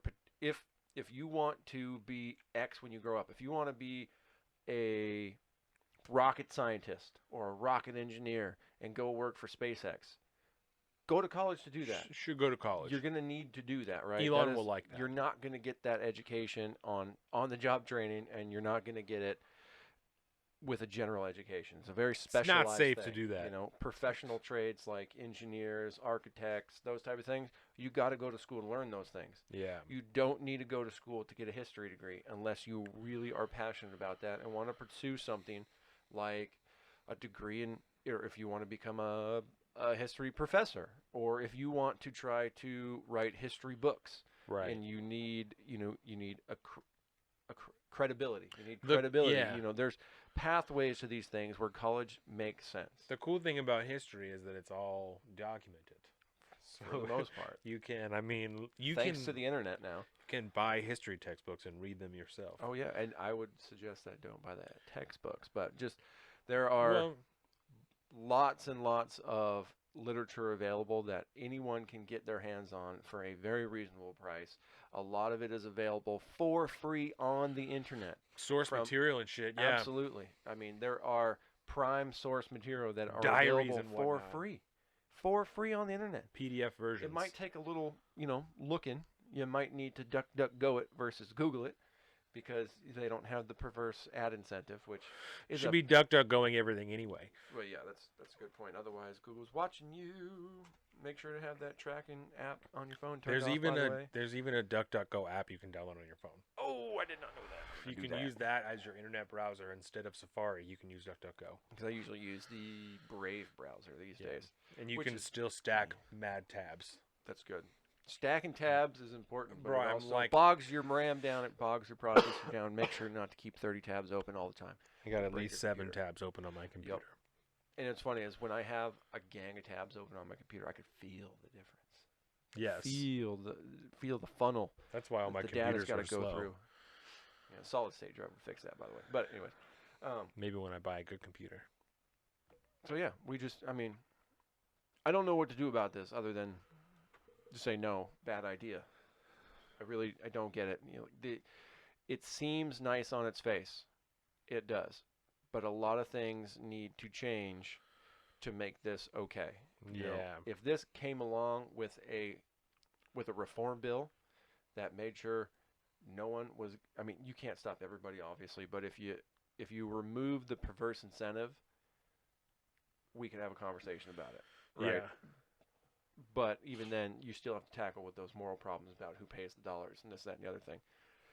But yeah, without fixing the problem, you're throwing money down a hole that is continuing to get deeper. So bad idea. I don't care what Schumer talks about. Chuck Schumer and Elizabeth Warren have all these, grand plans, and they're really pushing Joe Biden to sign on day one the $50,000 debt relief. Day one. Which is, let's face it, Joe Biden has no incentive to do that. Zero incentive to do that. Joe Biden is proving himself to not be the open, I don't want to say socialist, but, progressive that a lot of people were hoping he would be. Arguing he was going to be. Exactly. Did you hear that phone call with him talking to some of his his DNC folks about we need to get away from the language of defund the police because that language is killing us and it killed us throughout the campaign. Not that you actually ran a campaign, by the way, so props on Joe Biden for not running a campaign and still winning presidency. Well, even Barack, man. More votes than Barack Obama, yeah. Which I think says a lot more about Trump than it does Biden. But I sent you that. I don't know if you saw it. It was kind of late. I sent you that tweet last night and it was an older one from when he was doing his Yes. campaign. We talked with all the kids around the pool, talking about his hairy legs, and the kids they used to come up and they'd stroke the hairs on my legs because they get golden in the sun. I would like to start a thing where we pull out all of these old Biden cringeworthy clips Yeah. and just try to find the best one because there's some gems out there. When he called the guy fat, he said, "Look, fat," and then Listen here, challenged fat. him to a push-up contest. That one was pretty good. That one was good. Look, There's fat. so many. Yeah. There's so many. And can you imagine if he was hitting the campaign trail real hard, like any normal election, Yeah. how many more of those we'd have? I feel robbed, to be perfectly honest. I feel highly robbed by this, I'm by the personally entertainment value. victimized by the Joe Biden lack of campaign. Exactly. Personally victimized. And that, as we know, is grounds for something in the Probably progressive circle. impeachment. I mean, it's Probably. probably enough to impeach him because my feelings are hurt by it. So let's get it going. Let's start love whipping it. the votes. So, speaking of impeachment, you got anything else on student loan debt? Nope. That's, I think, where I'm at. I think that's pretty good. Yeah, that was pretty solid. Good take on student loan debt. Not a fan. Nice. Like the concept, but detrimental consequences. Guys are stupid. So speaking of impeachment, if there's one thing that may or may not get Joe Biden impeached, it's the Hunter Biden situation. Word. Okay, I don't know if you want to do that now or yeah, not. no, let's do it. Hard segue. You pinned me into it. So let's see. When did Getting we relatively talk good at that. about Hunter Biden? I'm pretty Would sure. have been in October because that's when the story got suppressed. Debate, live stream, Larry Dixon. How full's the Bible getting, anyways? It's getting there. Oh, we're almost ready to start Yeah. publishing. Yeah, This is good. Almost at the end. I want it So, published in your handwriting, China, though. COVID. This is how it needs to work. I need to find a publisher that can make an exact copy of those things so we can sell them to the masses. Because unlike AOC, we actually believe in capitalism. And so I'm down with selling stuff. You're And I don't have to goddamn right. break my moral values like she does. Yeah, it would have probably been in Yeah, October. I'm just trying to find my notes on it, but I don't have the dates on here anyway. Yeah, let's So, October. like an idiot. That probably would have been, I could probably do a little search on the YouTubes to find out if that's in our description somewhere. Because it'd probably be like 6 to 8 episodes back, maybe. Something like that. Yeah. Yeah. So either way, so to get it all kind of kicked off originally, I want to say mid-October, story broke from the New York Post about the Hunter Biden laptop being discovered at a computer repair store down in Delaware, and it had a bunch of incriminating information on it, emails, and then possibly other things. And the New York Post they wrote a story on it. They posted it on all the social medias, which subsequently got canceled and pushed down, and they made it so that you could not share the link, you could not share the story. New York Post's Twitter account actually was suspended, and they were not allowed to tweet for a number of weeks, if not a month or so, if not longer than that. I'm not really sure. I'm pretty sure they're back It up was and running several now. weeks. Yeah, they're up now. But it was even even to come back, they still had to take down the original, which was like makes sense. That but was one of those. yeah, They had to. They could put it back up, but they needed to remove it and then repost it again. right, which I guess makes sense. But I also feel like there is a way for Twitter to get around that. You can't just take the ban off of their account. They really Jack could have have to gone take it click, down. click, click, or Exactly. something like I that. feel like there has to be a way to. But yeah, they're definitely up and running now. There's multiple stories New York from the last Post story, hour. episode 95. Episode 95. Yes. So 4 episodes ago. Go Yeah. back and take a listen to that because we were super upset about that whole situation. And not even so much with the story itself, right? Because there was 2 stories when that came out. The story itself and the implications about Hunter Biden and the picture of him with the crack pipe and other things and all sorts of illicit things. Emails within it. But then there was also the greater story of social media information suppression and free speech and so on and so forth. So today we're more or less talking about the more substantive matter within the story itself. Because at the time, it was called Russian disinformation, Oh, and yeah. that's why it couldn't be shared, and there's no way to verify any of this, and we don't know, and blah, blah, blah. And now it's that exact same information that is being used to The write these exact other same one. stories to be it. Yeah, it's the exact same one. information. Interesting. The same hard drive, all of that information that is being used to formulate a case against him in the media right now.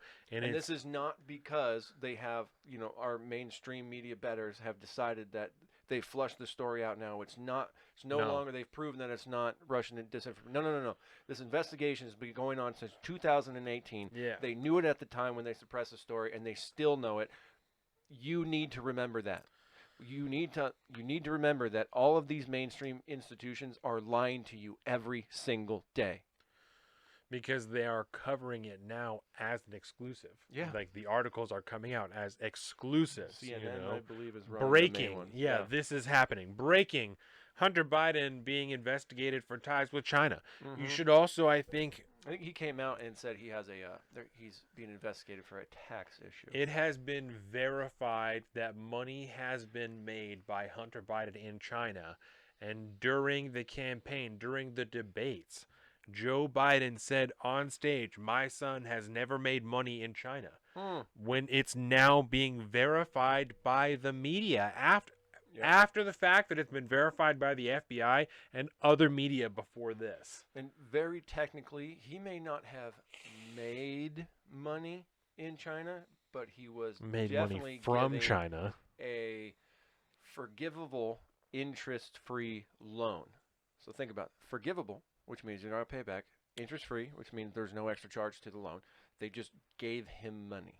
So he didn't make the money, but he was given a shit ton of money. It's been talk of like a diamond. I saw fucking something about, which also included a facilitated trip on Air Force 2 to China to make this deal. He went there with his dad. Yeah. Interesting. There have been talks about, the big guy in the articles, and we also had Hunter Biden's business partner on TV talking about these things before the election. He's got a really cool name. Bobolinsky or something like that. Yeah. Who is a super sleazy dude, by the way. Lots of like porn interest and all that. TV. Yep. I mean, the thing about it is he's going down with the ship no matter what because he's involved in all of this. So at this point, there is little reason for him to lie about it when the FBI has been on it for 2 years already. Yep. He's been on the TV already telling people this is what's happening. We knew this. Yep. And if you don't think the FBI is having him turn state's evidence, you're lying to yourself. Because regardless of if he's a sleazy character or not, you can be in completely legitimate sleazy businesses. There's from nothing wrong with that. The New York Post. 2.8 carat, $80,000 diamond given to Hunter Biden, reportedly part of the probe. A diamond given, this is from the New York Post, just so everybody knows. A diamond given to Hunter Biden by a since vanished Chinese energy tycoon is part of the ongoing tax fraud probe and potentially broader probe in President-elect Joe Biden's son, according to a report Thursday. Investigators have examined the gift of the 2.8 carat gem Hunter got from CEFE China Energy founder Yi Jiangming in 2017. CNN reported, citing a source briefed on the matter. It's unclear whether the diamond, which has been estimated to be worth as much as $80,000, remains a focus of the tax probe that Hunter and his family's transition team unexpectedly revealed on Wednesday, according to CNN. Emails from Hunter's laptop that were exclusively revealed by the Post in October, right? Because this is a New York Post article. Exclusively revealed by the Post in October. Showed that the jewel became a sticking point during his divorce from his wife, Kathleen Buell. In August 2017, her lawyer demanded proof that it was, quote-unquote, in a safety deposit box, accessible only by both parties together, and threatened to seek an emergency injunction against Hunter, quote-unquote, to enjoin his further dissipation of assets, including the diamond.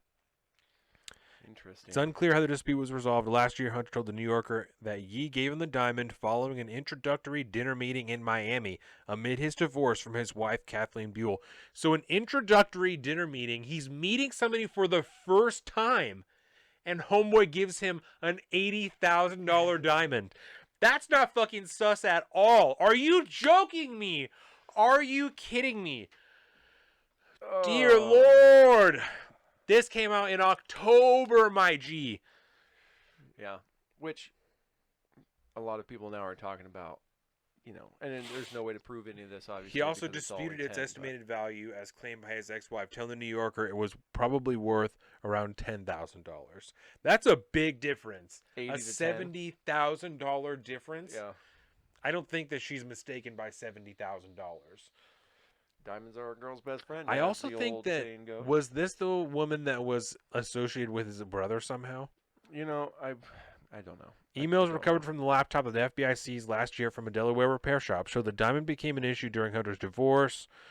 Meanwhile, federal prosecutors in Manhattan have also scrutinized Hunter's finances, and investigators in both Delaware and Washington, D.C. were looking into potential money laundering by him as of early last year, according to Politico. The Securities Fraud Unit of the Southern District of New York began its review after a judge overturned the fraud conviction of Devin Archer, a former business partner of Hunter's, in late 2018. Politico said, citing a source with first-hand knowledge of the investigation, the Manhattan prosecutors ended their review after conferring with their counterparts in Delaware, where Hunter disclosed he's under investigation. In addition to that probe, FBI agents have been asking questions about Joe Biden's brother, James Biden, in connection with an investigation involving a bankrupt hospital company, AmeriCorps Health. A person with direct knowledge told Politico James Biden briefly had an office at the company's headquarters in Florida, but has disputed claims, supported by a business card with his name on it, that was part of a civil case in Tennessee, that he's a quote-unquote principal of the company. It's unclear if James's activities are a focus of the investigation, which is being conducted by the federal authorities. On Thursday, Tom Cotton called on Attorney General William Barr to appoint a special counsel to handle the investigation of Hunter Biden, echoing a request earlier this week by Representative Ken Buck. Quote unquote, if Joe Biden becomes president, then all these prosecutors are in line to be fired next month. If there were ever circumstances that create a conflict of interest and call for a special counsel, that's here. Straight up, if we were talking about a conflict of interest before with Donald Trump, get this guy in here. That's wild. I also saw earlier that there is some evidence that Bill Barr delayed things in the Hunter Biden investigation a couple of different times. Yeah, since Trump has been attacking Attorney General Barr lately for his silence about the matter. So again, the things that are being reported now as exclusives and breaking content, breaking news from CNN, MSNBC, were reported in October by the New York Post. All of this information was readily available in October and in the hands of FBI investigators because they already had it. Except it wasn't necessarily readily available because the entirety of social media and the mainstream media suppressed the information. Well, it was readily available to the FBI. Indeed. Yeah, because that's, we're 2 years into the investigation. Oh, right. Readily available right to the public. To the public. Right. Yeah. So you weren't allowed to know this before going into the election, by the way. You were not allowed to know this. I wish I could remember. How did I read about it? Because it was available for a minute. Period of time. Yeah, for and like then about a day. So that must have been. Yeah, because I So remember. I'm like, when how that did I first learn came about out. this if nobody could talk about it? Yep. But yeah, because then even the. So it was just a few days before we did that episode on it that the shit was cracking. I don't even have like really anything written down here about it. Yeah, and you could go to like the New York Post website. Yes. And do it there, but you couldn't get it through one of the the sharing mechanisms that we all have for the sharing and spreading of information. Excuse me. No one knows still. You can go back to episode 95 and listen to our coverage of it. So we did pretty comprehensive coverage of it then. Yeah. But still, nobody knows exactly who dropped the hard drive off or who dropped the laptop off. Yeah. Nobody knows whose laptop it actually is, but there was a sticker on it that for the Beau Biden Foundation, which is obviously Hunter Biden's brother, Joe Biden's son, who died. And we had the emails that were on there that they had public. And Yeah. So there was plenty of there. There is also, if you haven't watched it, Colin and everybody else, I would recommend, it's by The Blaze, right? But they do have a documentary that they made that is called Chasing the Dragon or whatever. Chasing the Dragon. That is about financial ties between Hunter Biden, James Biden, and China. And I think considering the information that's being released now, it might be, worth taking a little peep at. Peeksy. So a little peeksy. It's out there. You can find it on YouTube. It's worth it. It's like 45 minutes. And so one of the big things now being talked about is the need for a special prosecutor to be appointed to Fucking this. A. Because they're worried that due to the direct conflict of interest and possible involvement in some fashion, knowing or unknowing, it will directly touch the future president of the United States. Especially if there is any possibility at all that Joe Biden made even a single dollar from any interaction from his family and any foreign power. There needs to be, I mean, the most separation physically or theoretically possible from that family and that man from the investigation that is going on, or really anybody that has anything to do with him needs to not be anywhere near that investigation. If anybody on the team has a man, they probably might not even be able to have Democrats on there. Like, I don't even know. Like, you obviously can't have an all Republican investigative team, but I don't know how you justify having anybody who has a strand of evidence of bias against Republicans, against Donald Trump, against any of that shit. And that's what I think is probably now is probably just as good a time to appoint a special counsel than any, because what did we hear?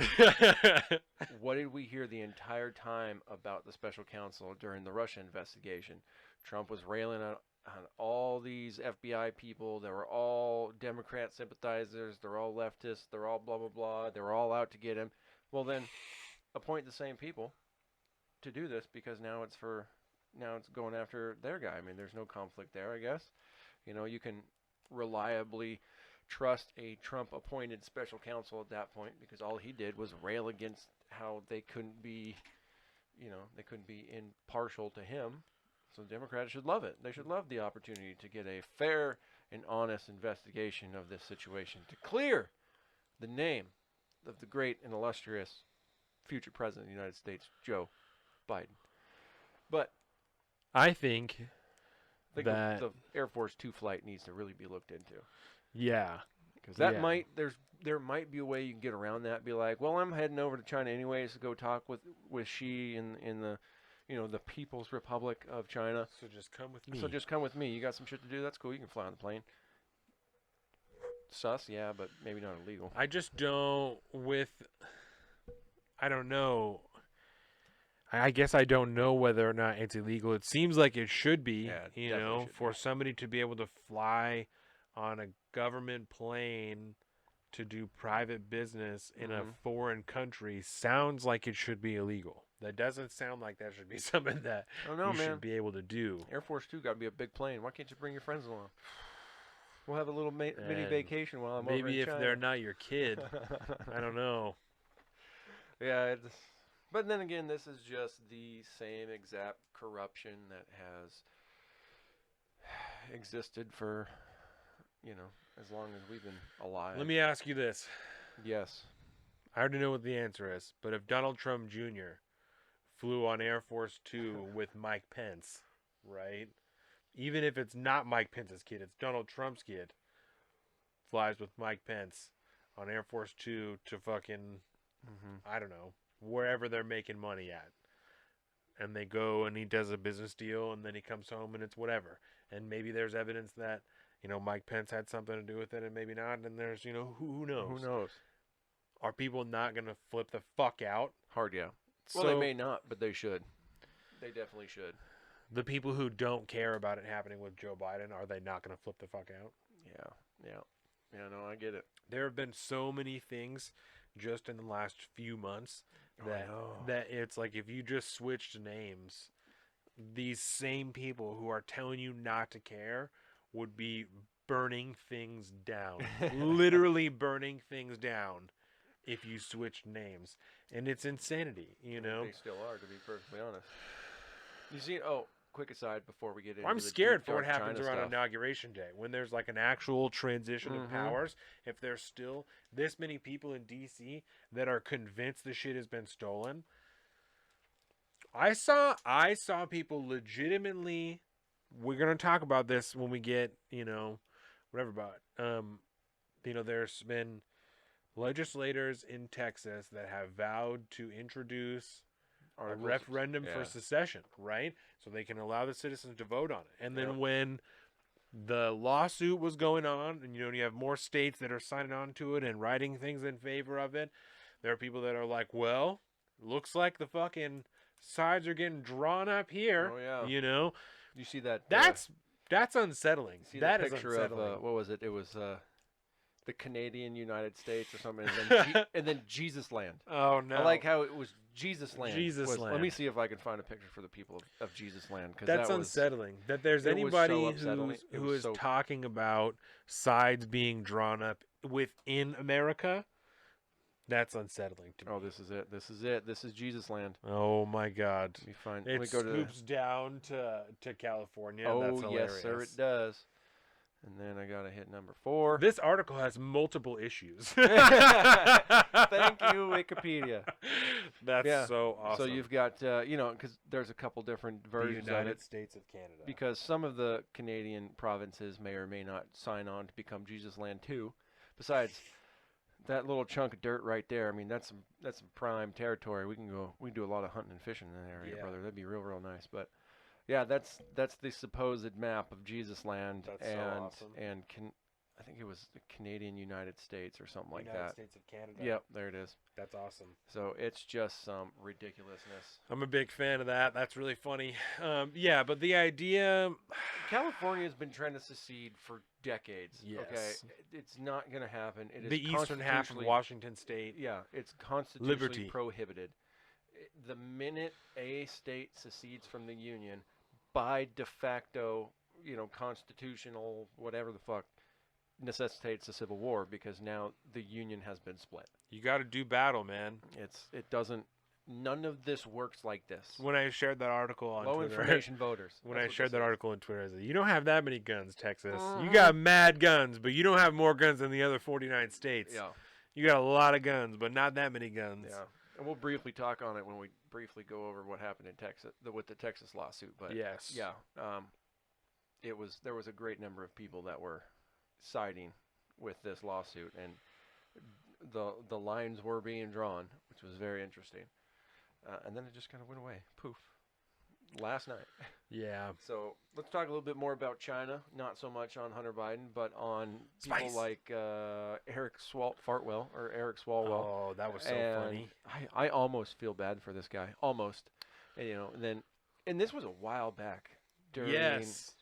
the Senator Feinstein one, when she had Fan. a driver that got picked up as being a Russian or a Chinese agent. Yes. So what we're referring to, I believe When the was original that? one was an Axios article, right? That kind of blew the doors off of one particular Chinese asset that seems to be just the beginning of a network of other Chinese spies and assets implanted in America. A woman named Fan or Christine Fan, who found her way into working for Eric Swalwell's campaign. Supposedly she did some campaign or fundraising for Tulsi Gabbard's campaign at one point. Yep. And we were able to confirm that she got 2 people hired in Eric Swalwell's office, staffers there, that turned out to be spies. Yeah, and like you were talking about, there was a driver for Dianne Feinstein Yeah, that was 2018. that ended up being a Chinese asset for like 2 decades. So this woman, Christine Fan, came here, I believe, in like 2010, 2011, came to school here, went to school here, and then while she's at school starts getting involved political activities in California, around San Francisco. This is going to become more important as we move on. And then obviously Eric Swalwell is a representative from California, Yep. Feinstein, California, all these things, right? California seems to be a very hotbed for that. And I think it's because due to the demographic makeup of California, it becomes easier for these agents to just blend into the normal backdrop. Let me read you this article. New York Post. Chinese consulates in New York City, San Francisco identified as main spy hubs. Hey, look at that. This is in Almost like I knew what I was talking July 28th, right? And this is a week after. about. Oh, man, we've had so many breaking stories about Check this, right? Yeah, this is a week after, 6 days. Oh, yes. after the Chinese consulate in Houston is forced to close, right? It's forced to close. And the fire department responds because the fires from burning documents are so enormous. The fire department responds. They thought the building right? was on fire. They're burning, you can see in this picture, they're burning documents in the courtyard in the middle of the consulate. The fire department got called because there was literally people on the streets burning documents in trash cans outside of the consulate. So it was just 6 days after this closed and the fire department, all this happened, that this article comes out that says that it is verified that the ones in New York and in San Francisco are actually the main spy hubs, but they're so large that the government will not force them to close. Those ones are still open right now. Oh, yeah. The very consulate that Christine Fan worked out of is still open and operating right now. It's still going on. All right, so I'm going to pull up this video real quick. Eric so you guys can Swalwell, see. as well, is still on. What fucking committee is that he's on? The Intelligence Committee, I Oh. believe. There's the fire, there's the burning. Yes. And this was all, I mean, you could see, reported on mainstream media. NBC News. Those are the fires. Yep, and you just see them tossing things into those So things. the fire department responds, right? And they can't go in because I believe somebody went in to see the fires, and because they're contained within trash cans and shit, the people, the workers of the consulate were able to just tell the fire department to fuck off because it's a contained fire. And it's fine. We got it. It's under control. And it's foreign territory. Yep. That's not that little plot of land does not belong to the United States of America, and so you would be, What the fuck? you can potentially have an international incident if you forced your way through there. I also brought this. This is from the Epic Times, right? And this is from October 7th to the 13th. That's when this edition is. Whoop, whoop. It says one of the main stories. Chinese spy operations in U.S. are, quote, off the scale. Off the scale. Analyst says.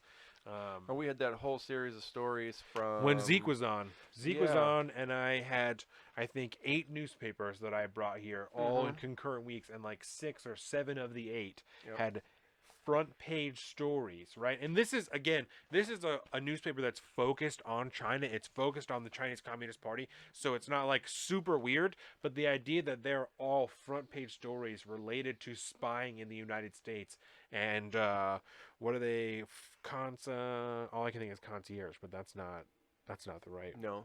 You know what I'm thinking of, though? Yeah, that's the term that it's like they cater to that specific kind of. It's not conspiracy. It's. You got this, because I don't. I feel like I understand the general concept. Yeah, like being a spy. Not coercion. Are we sure it's not coercion? It's not coercion. Yeah, I got nothing. That's all right. But being an agent, being a spy, Yeah, being it's not good. a collaborator. it's Well, not then I don't even know if we really covered it because it was so kind of come and go at the time. But there was that professor. There's been a number of professors that were arrested because they were taking money from China, not reporting it, Right. and then essentially potentially leaking, materials that they're subject to. Right. Because when you're when you're in a teaching position, we'll say a professorship position at a pretty mainstream university, you're subject to a lot of different technologies and a lot of different information. And if the Chinese government can tap into that, then they're going to. And Right. it should be news to no one that this is happening. This has been happening on a large global scale for decades since the Chinese Communist Party rose to power and began to, essentially try to take over the world with their Belt and Roads Initiative. It does not stop at building infrastructure to make other countries subservient to their demands. It also involves, what's the right word? Injecting agents or picking up agents in all, various institutions to be able to siphon information and technology away from those things. Creating and expanding a web of Influence and corruption. Mhm. I guess would be a term I might use. Right, and we've also spoken in the past about, documentation. Like you said, teachers specifically, documentation of professors students within colleges working to subvert the way that people are learning and implant knowledge to push universities in a more left direction. And it's which is more under the auspices of ideologies that the and government of China and we're prefers. seeing that here in this particular case, right? This is this is again from a New York Post article. All about the New York Post Fetching today. accused Chinese government spy Fang Fang, aka Christine Fang, entered the U.S. through California as a college student in 2011 and spent the next 4 years wooing everyone from local politicos to U.S. congressmen. And so that is, again, exactly what we were just talking about. Is she spent those 4 years in school working with different organizations within the school and outside of it, political organizations, to go out and do things, volunteer for campaigns, work for campaigns. It gets you in the door, gets you connections, and Right. those connections carry over to, back The home. idea was for Fang to maneuver herself into key government circles and sometimes politicians' beds to gain personal information about them while integrating herself with unwitting potential up-and-coming heavy hitters, intelligence sources told Axios. It's called the honeypot, man. U.S. officials know of at least 2 mayors who had romantic relationships with Fang, likely now in her late 30s or 40s, and for about 3 years. The accused spy had sex with an Ohio mayor in a car, an incident caught on FBI surveillance. The mayor asked Fang at one point why she was into him, and she allegedly replied she needed to improve her English. And so here's pictures of Christine Fang with Eric Swalwell and Judy Chu, who's a congresswoman. Mm-hmm. Another U.S. mayor described as older and from an obscure city in Midwest called Fang his girlfriend at a conference in Washington, D.C. in 2014. Wong, who was present at the gathering at the time, said the besotted mayor insisted the pair's relationship was the real deal despite their age difference. It's the real deal, man. Allegedly working at the direction of China's ultra-secret Ministry of State Security spy agency, Fang likely didn't get her hands on any classified U.S. material, but she may have helped place unwitting sub-agents in local and congressional offices, U.S. officials said. Mm-hmm. Fang helped place at least one intern in Swalwell's office, according to 2 sources. She also raised funds for Swalwell's 2014 re-election campaign and interacted with the congressman at a number of events over several years. There is no evidence of any illegal contributions being made. The Federal Elections Commission records didn't indicate that Fang made any donations. Foreign nationals are prohibited from making political donations, but federal investigators who began investigating Fang based on what they considered her suspicious behavior informed Swalwell about their concerns involving her in 2015. I would like to know when he got on the Intelligence Committee, because somebody, man, maybe not even that, because somebody who has the chops to be on the Intelligence Committee, the fact that there's like no hints of anything sus going on, that the FBI has to come in and say like, no, this bitch works for the fucking Chinese government and you have to stop affiliating with her now. Like, that seems wild to me. And he's a lawyer, right? That's what that's what he was. That's his claim to fame. So, not that he's a secret agent, but I don't know. That seems wild. Yep. I mean, it's pretty, that's the way, you just finished watching Community. There is a good Community episode towards the end there with Pierce, where he gets involved with a much younger, very attractive woman who owns a stake in another, in a Chinese, like a rival Moist Tele, and the same thing, except that was essentially corporate espionage. Yeah, which that's what has built the current China we see today. Okay, so here's some more of what we were talking about. The suspected spy arrived in the U.S. when she was in her late 20s or early 30s and enrolled in California State University, East Bay, outside San Francisco. At first, she got involved in campus activities, serving as the president of the school's Chinese Student Association and the president of the campus chapters of the Asian Pacific Islander America Public Affairs Organization. From there, she branched out to become engaged with political circles as a representative of those campus groups, attending campaign rallies and campus political events to meet Bay Area elected officials. Fang also developed close ties with the Chinese consulate in San Francisco, which, as we just talked about, right, is verified by our intelligence agencies and many other people as one of the hubs of Chinese spies in America, is the San Francisco consulate. So even if she wasn't implanted here by the Chinese government, we have to assume just be simply off of her involvement with the San Francisco consulate that she's involved in spy operations with the Chinese government. Yep.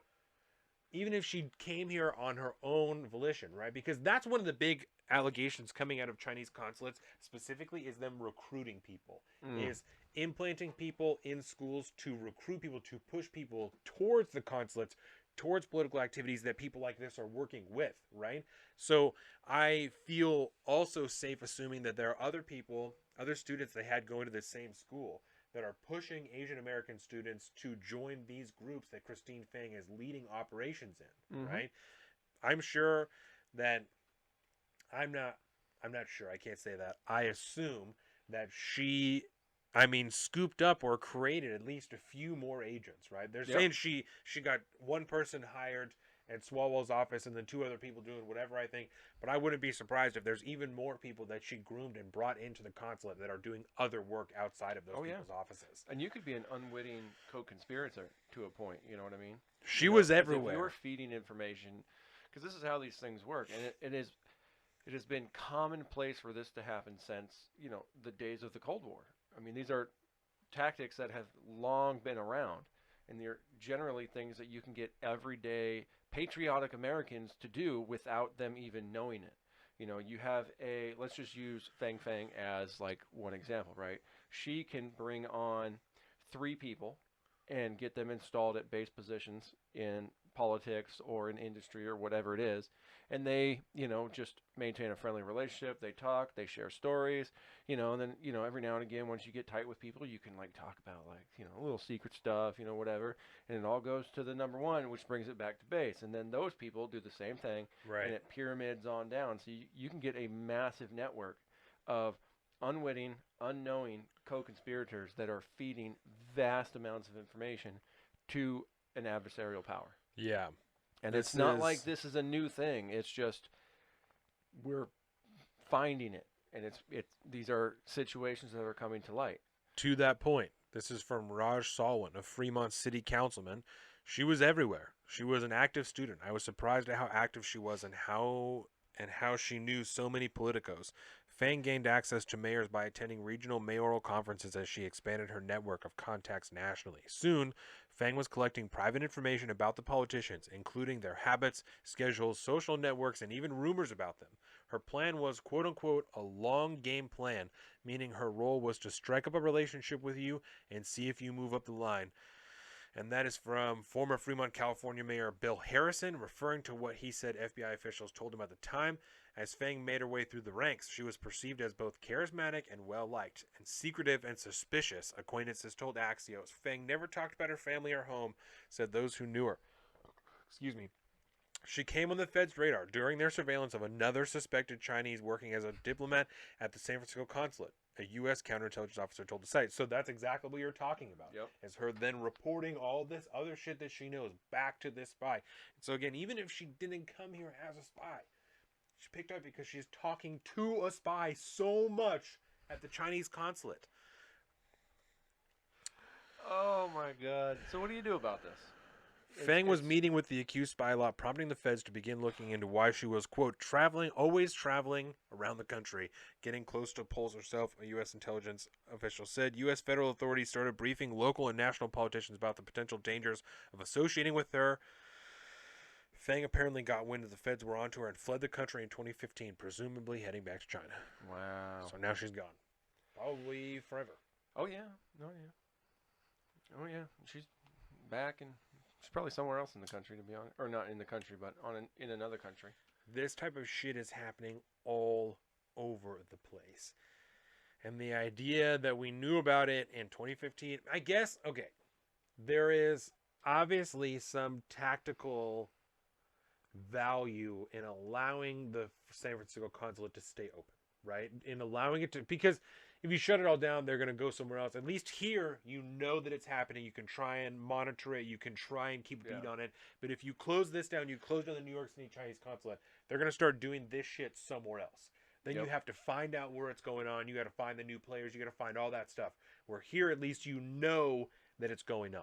Espionage. Right. So I understand there's some value in it. But the idea that we've known about this and she left in 2015. Yep. Like, what else has happened in the last 5 years? You know what I'm saying? We've had this virus, all this shit that's happened. Mm-hmm. I'd Not to assume that they're connected.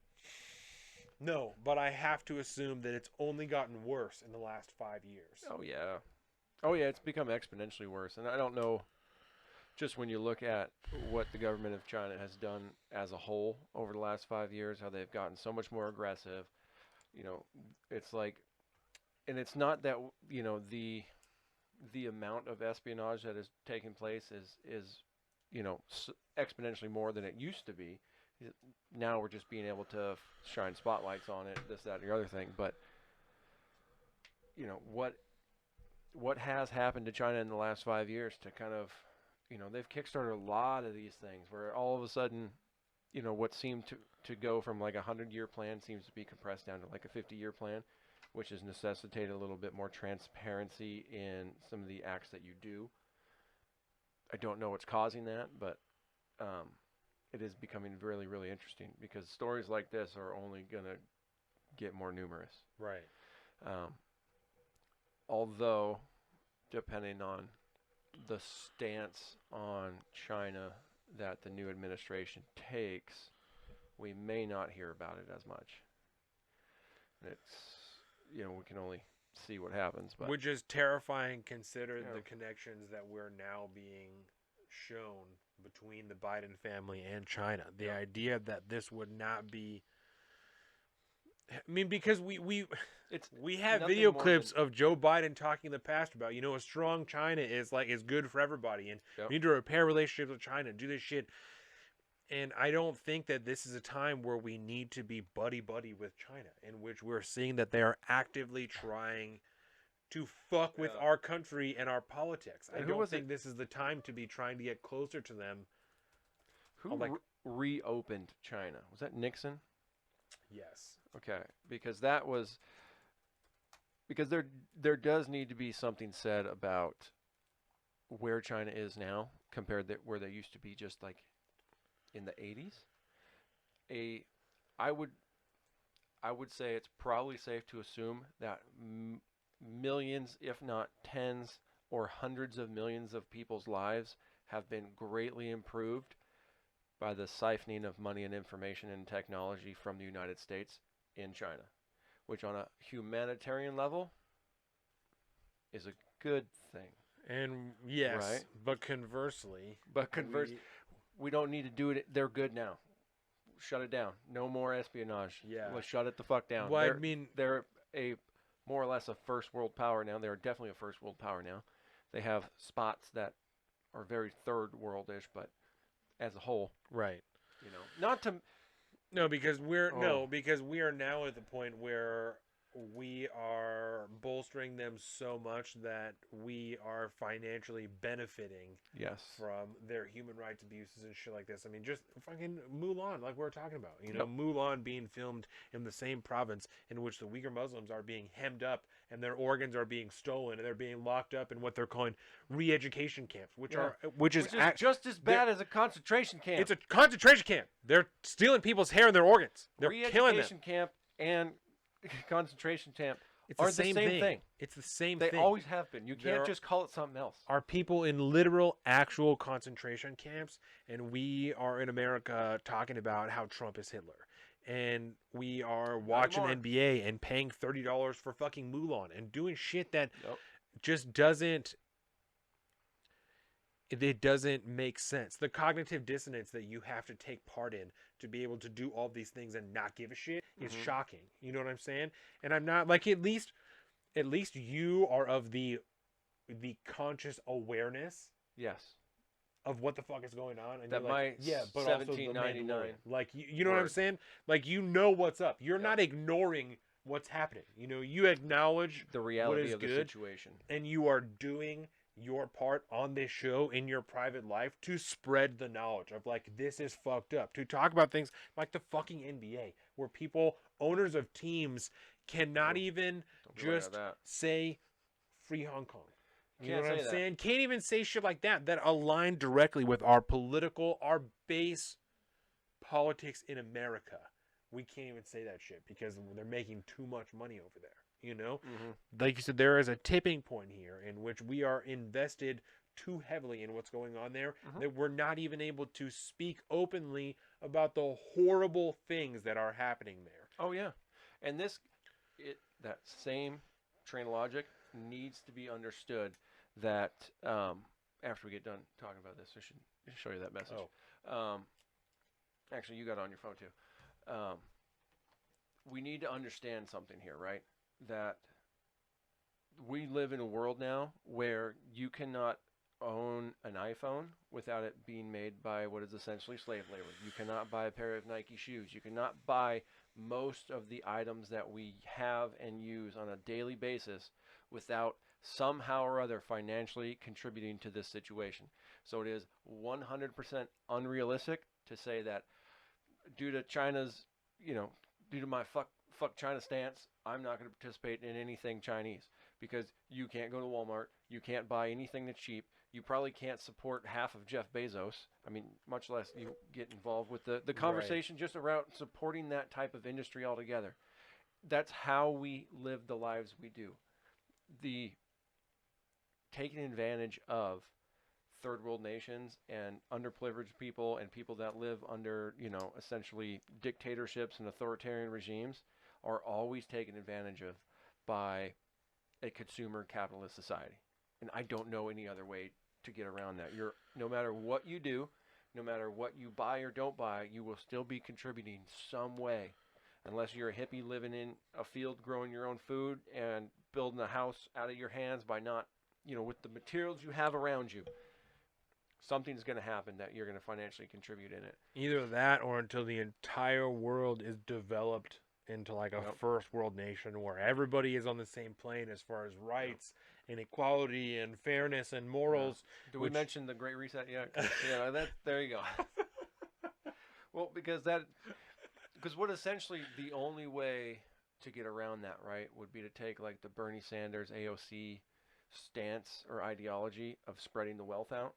And so not only do you have to spread the wealth out from the 1%ers in America, but you need to spread the wealth from the 1%ers of the entire world. And there you're talking about nations across the planet, which by the numbers would raise the overall poverty level to probably the highest point it's ever been at some point.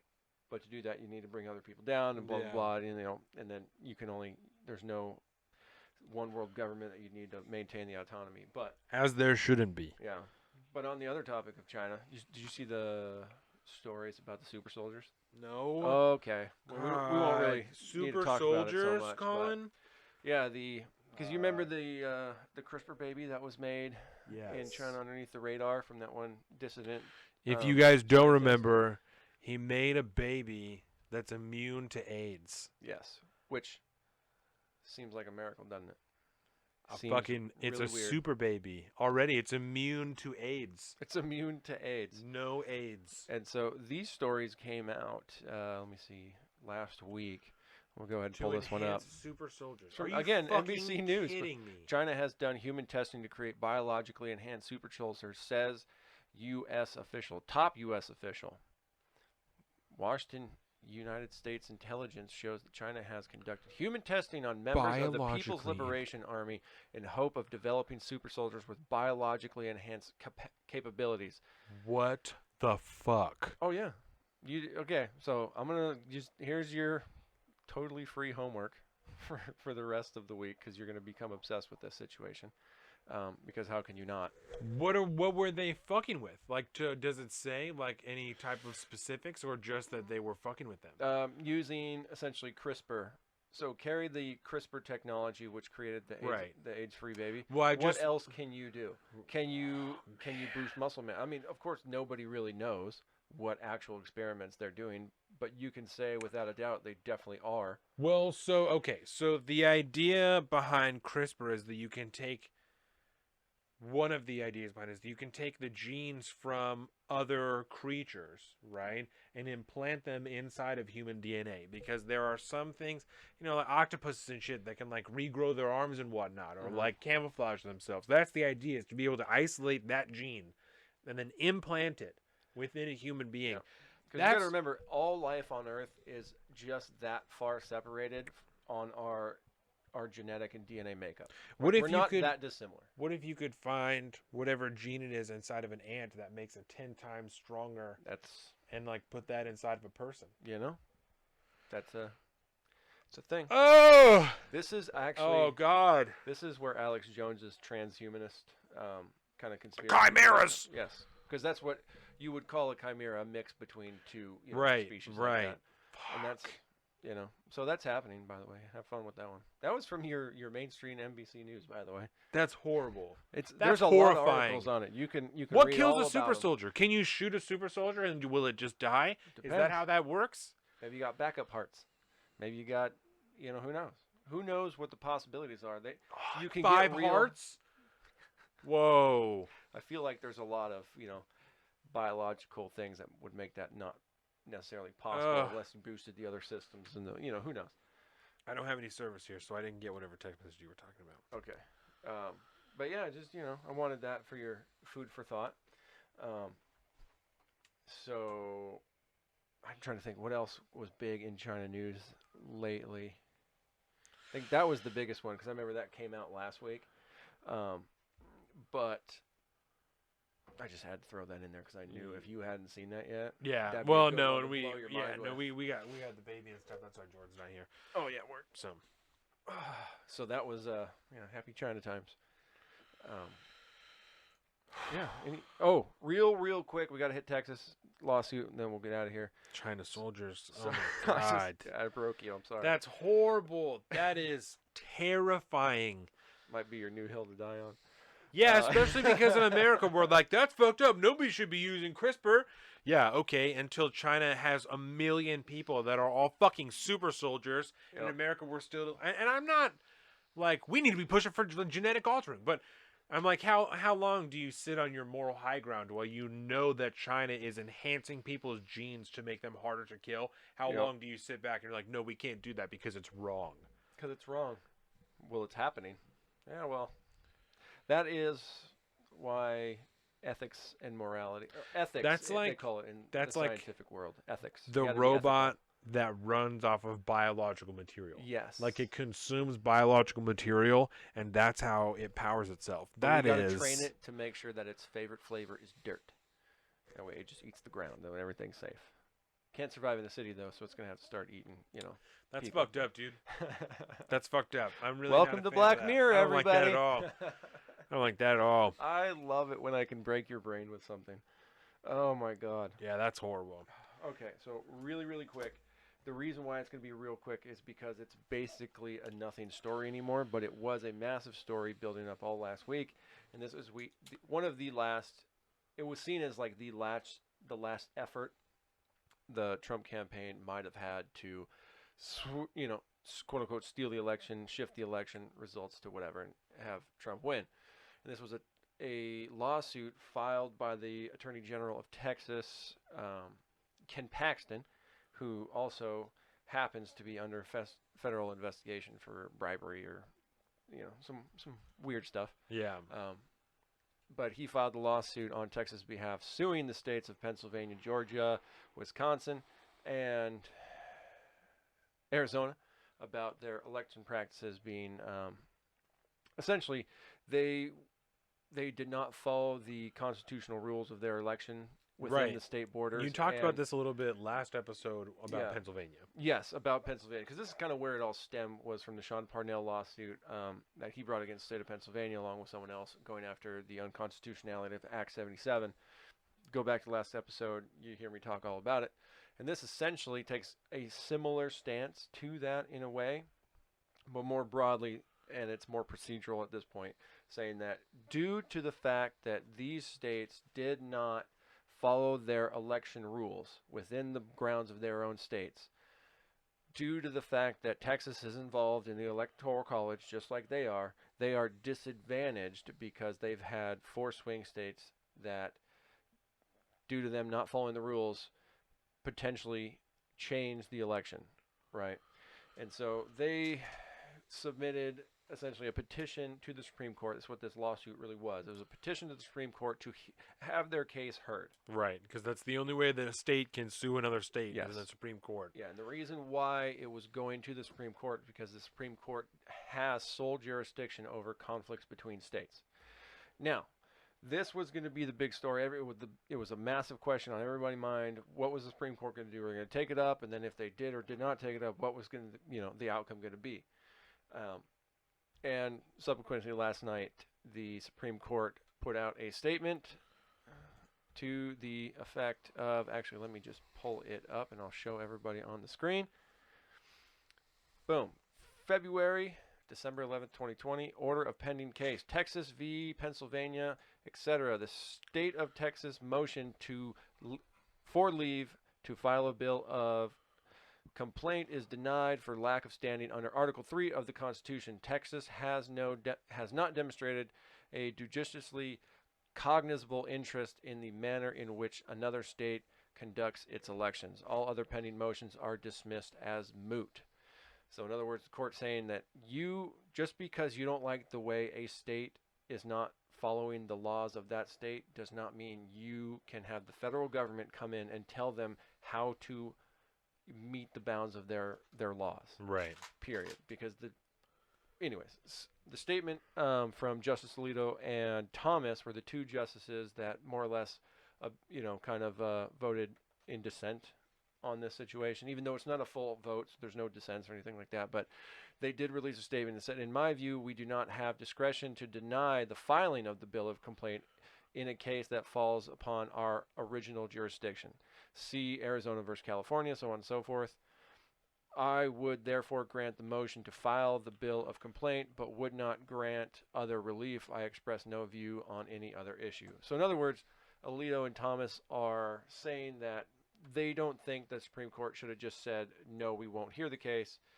They said we should allow them to file the complaint and then we could dismiss it, because otherwise you're setting a bad precedent to the fact that, you won't even hear the states out, which there's an argument to be had there, but at the end of the day, the point is moot. And it was after this that we talked about that. A state legislator in Texas said that on his Facebook, I believe, that he was going to introduce a referendum for people to be able to vote for Texas to secede from the United States, which is... And it's important to remember, too, that the real worrisome part about this is when this suit originally came out, a number of other states, 17 other states, making it 18 in total, essentially, you could use the colloquial term signed on in support of the suit, along with a great number of Republican legislators throughout the country signed on to it too, over 100 of them. But then at the same time, you had another 20 states lining up in support of the defendants, aka Pennsylvania, etc. And so, there was a lot of lines being drawn, and it looked like it's never a good sign to see states lining up against other states. It's just we get real uncomfortable with that. Too soon. Again, that's what we're talking about. People talking about sides being drawn up, and I don't that's like where Jesus Land came from. Yeah, I don't like that type of. No, it's not good. No, I don't know. It's disconcerting. It makes me uncomfortable. Yep. The idea that we would. A civil war means you're doing battle with other Americans, and the fact that every life that's lost is an American life at that point. I have to consider that there are people. Not that I'm not prepared to defend myself and my family, but the idea that I would have to do that against potentially insurgents that are actually other Americans, I don't like that. That doesn't make me feel good. I don't want. Nope. I'm not interested in anything like that. And nor should anybody else be, because that's bad news, bad news, bad news. Yeah. So, but either way, the Supreme Court won't hear it. It's done. It's over, and let's talk about some takeaways from this. Yeah, let's do that. Right. So I told you last night like my biggest concern from it is the idea that we talked about the Pennsylvania lawsuit last week, and there is definitely some legitimacy. I mean, a fair amount of legitimacy to the idea that the rules for an election should not be being changed, willy-nilly, quote unquote, without some type of law being passed. That's how that's supposed to be done. Most state constitutions require any major change to the voting method be done via constitutional amendment. So the idea that could happen based off of whoever is in the leadership seat at that time, and there's essentially nothing anyone can do about it, right? Because if you don't have enough power support in your own state against that, if the dominating power at the time has a majority of the influence in the state and the influence of the majority of the support, there's nothing you can do about it. There's nothing another state can do about it because you're not should able. They be allowed to have a say in what your state does? Which is again back to why the entire suit was dumb. But yeah, I know, and I guess I agree with that because I am a proponent of states' rights, but we've kind of talked about concerned with if you have a political party that has a 60% majority in that state, and I don't know, I don't want to come up with some hypothetical example, but they're doing something that really fucks over the minority 40%, then that 40% has no way to defend themselves politically because they don't have enough influence in the state. And no other state is able to step in and try and do anything about it because the Supreme Court won't even hear the case. I don't know how I feel about that because, again, I am a proponent of states' rights, but the idea that you could be fucking over just under half of your citizenry and nobody can do anything about it is super concerning to me. Yeah, it is. And it's one of those kind of inner battles you kind of have to square away with yourself. Be like, okay, so yeah, they're fucked. I got it, and that's a problem. They need to fix those things because the really funny thing about it, and I talked about it in last episode when I talked about Act 77, is that these legislatures, these state legislatures in these swing states are majority Republican.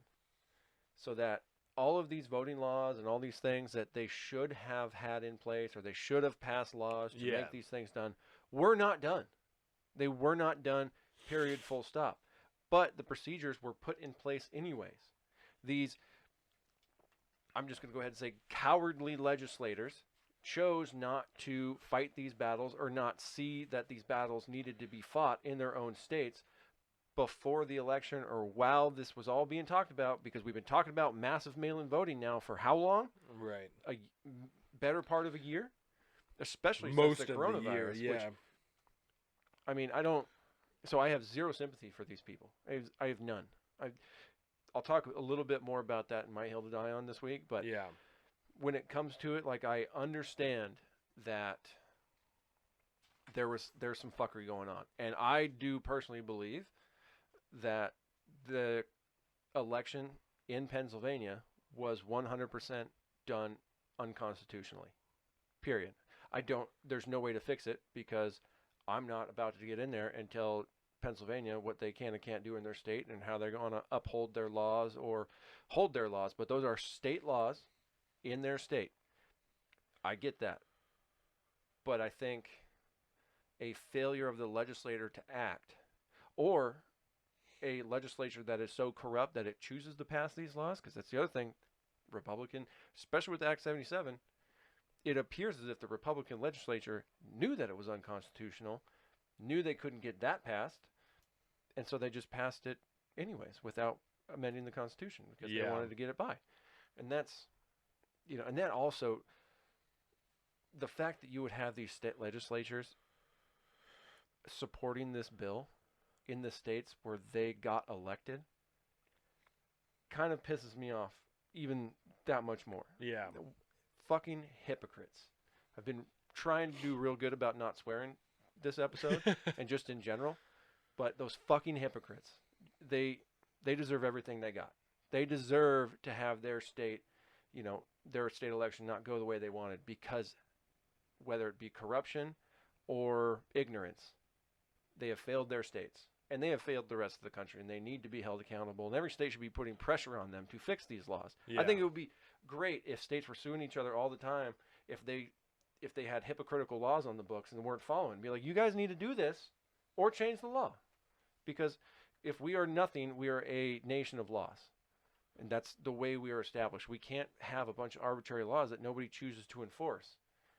I mean, I get especially when you're talking about like cannabis legalization and all that stuff. Like I get it's a totally different conversation on the federal level.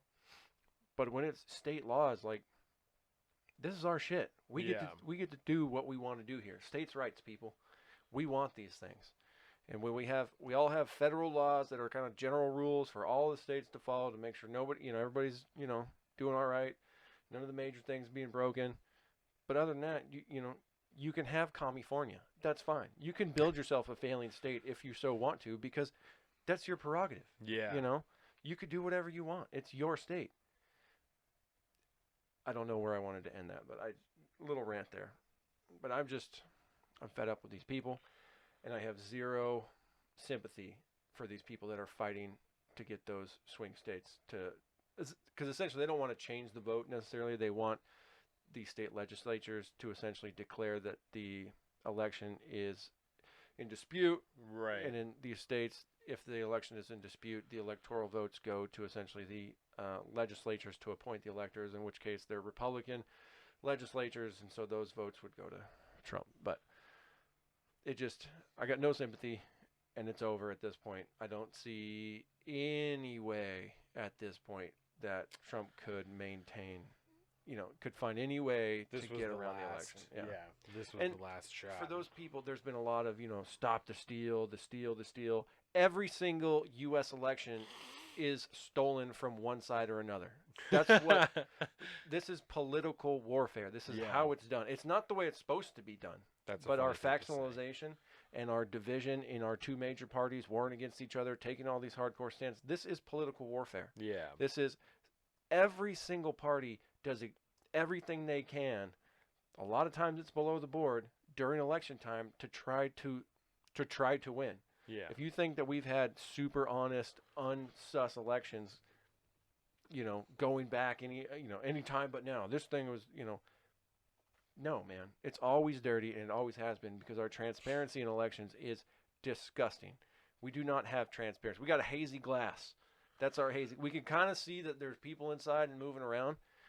But for God's sakes, it's 2020. You need to have actual transparency now. I want camera live streams on every single person's desk, looking zoomed in at the ballots with no names on them or something. I don't know how to do it, but want to see the votes, bitch. It's 2020. Yeah. There's no excuse to not have a 100% society-backed transparent election. Although it has to be run by governments, and governments suck at everything they do, except for wage war. They're usually pretty good at that. Something to look forward to. Another peace deal in the Middle East. Morocco, they officially recognized and have declared normal relations with the nation of Israel. So that is another massive step in the march towards peace in the Middle East. Good for Israel. Although we're about to tear that place up again thanks to our future foreign policy. Watch out, Libya. Yeah. So anyways. Watch out. Got Hills and then Sportsies? Yeah. Do you want to go first? Sure. Since you're already on a run. Pretty close to it, but if you want to slap a label on it. These are the hills to die on. Just so everybody knows, this is going to be the third or fourth episode in a row that we've done this. I really like this. I really like this segment. Yes. This was a good one, Offie. I'm glad. Yep. So these are our hills to die on. If it's the first time you've heard the show, these are issues over the last 2 weeks that, as the name says, these are our hills to die on. We have thought about it. This is where we're at, and we will fight you to the end on it. So, Offie, what is your hill to die on? My hill to die on over the last couple of weeks has been the sanctity and transparency of elections. Like I said, it goes back to this Texas stuff. That's a good one. There is no way I can trust anything anymore as far as mainstream media goes, as far as government goes. If there's one thing I want to be able to trust in, it is that our elections are being done in good faith, right? And the only way to really do that is because we can't trust any other outlet. We need to be able, as the people, to see that our votes are being counted, that they're being done right, that states are they're following the laws. I do want states to maintain their own power in creating their own way they run elections.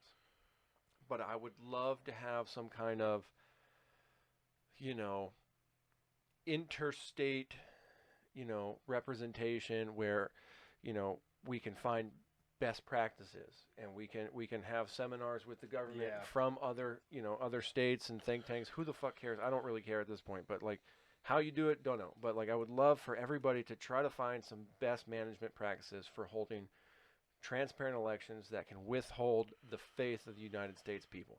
Because if we don't have that, we don't have anything. We can have distrust for the government, but we can't have distrust in how we install that government. Because if we don't have that, we don't have anything. Right. So that's where I'm dying this episode. No, I think that's a good one. Way early in the election, Josh Keaton asked me about what I thought about what was going on and blah, blah, blah. And that was one of the things that I said to him. I said, it's almost unfortunate that we don't have some type of federal standard for elections, that like it has to be at least this legitimate, Right. Because the fact that there can be so many different things going on and none of it has to really make any sense as long as you get the vote count. That just that does not seem like the most efficient way to be doing it, especially as technology grows, as the population grows, as people's intelligence grows on just a general level. Oh, yeah. This does not seem to be the best way to be doing this anymore. There has to be a better way to get this done. It has to be a better way. Yeah.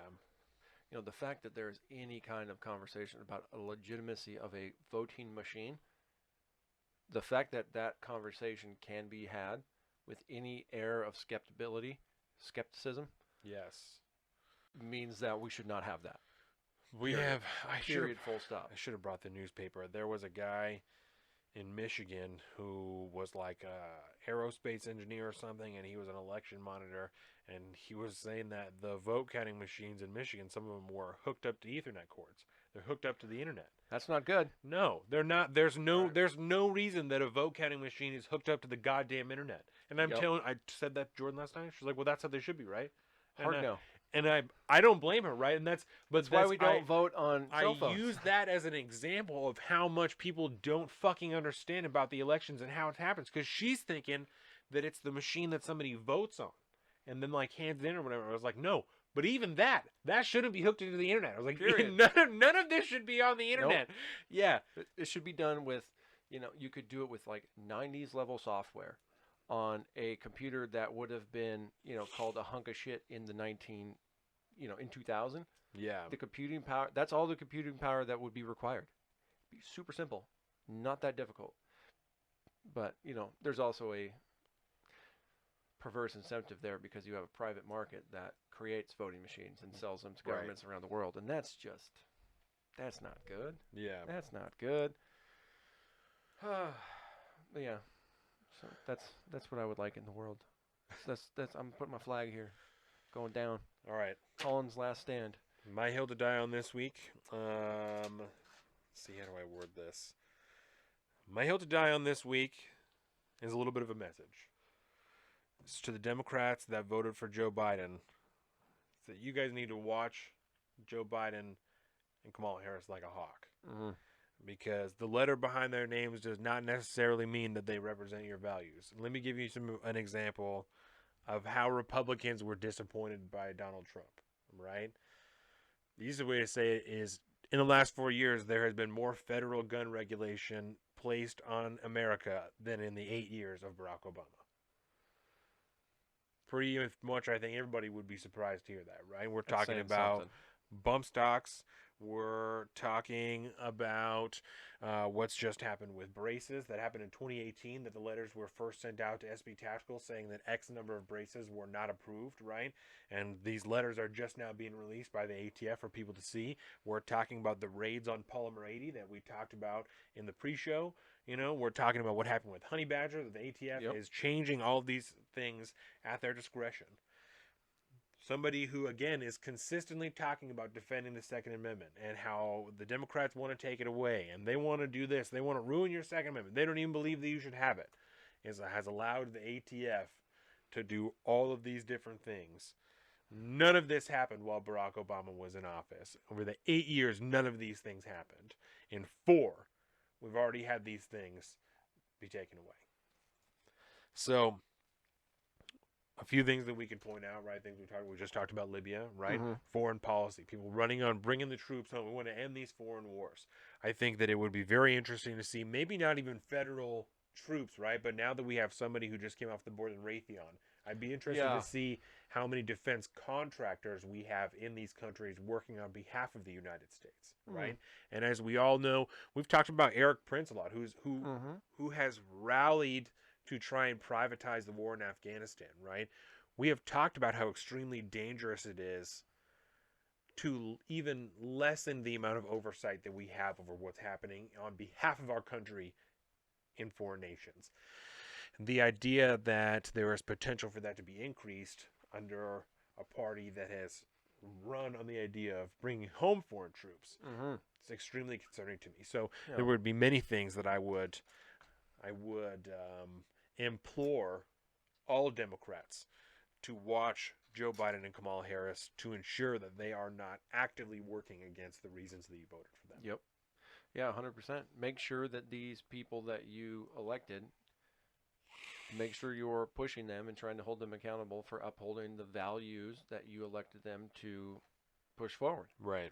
And if they are not doing that, you need to call them out on the carpet. Call them out on the mat. Make sure that they're doing what they promised to do.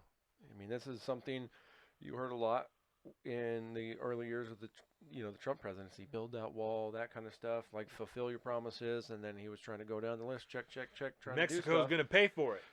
Yeah, Mexico's going to pay for it. Yeah, that didn't work out so well.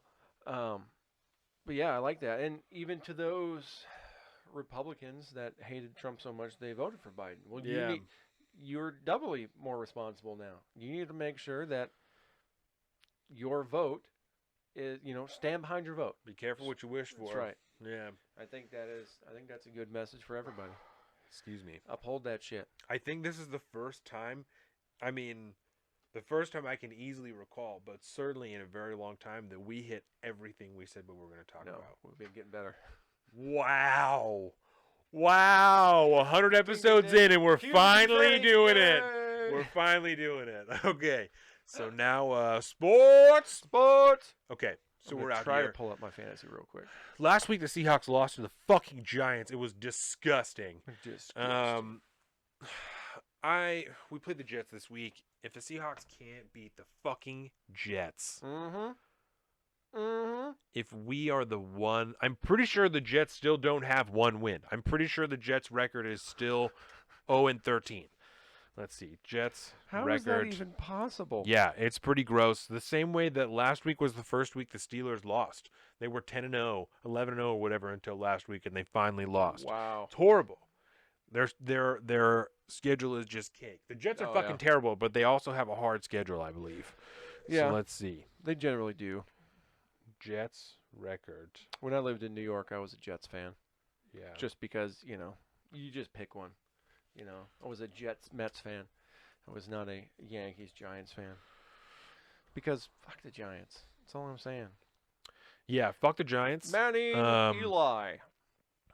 And so let's see. It's week 13. It is indeed. First week. They're winless. They're 0-12. Hot dog. Or this is week 14.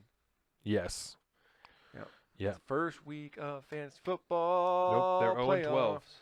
They're 0-12. They have not won a single game. So if we lose, then we deserve to lose. I'm going to freak the fuck out. This is what I'll do. I'm going to have a bitch fit.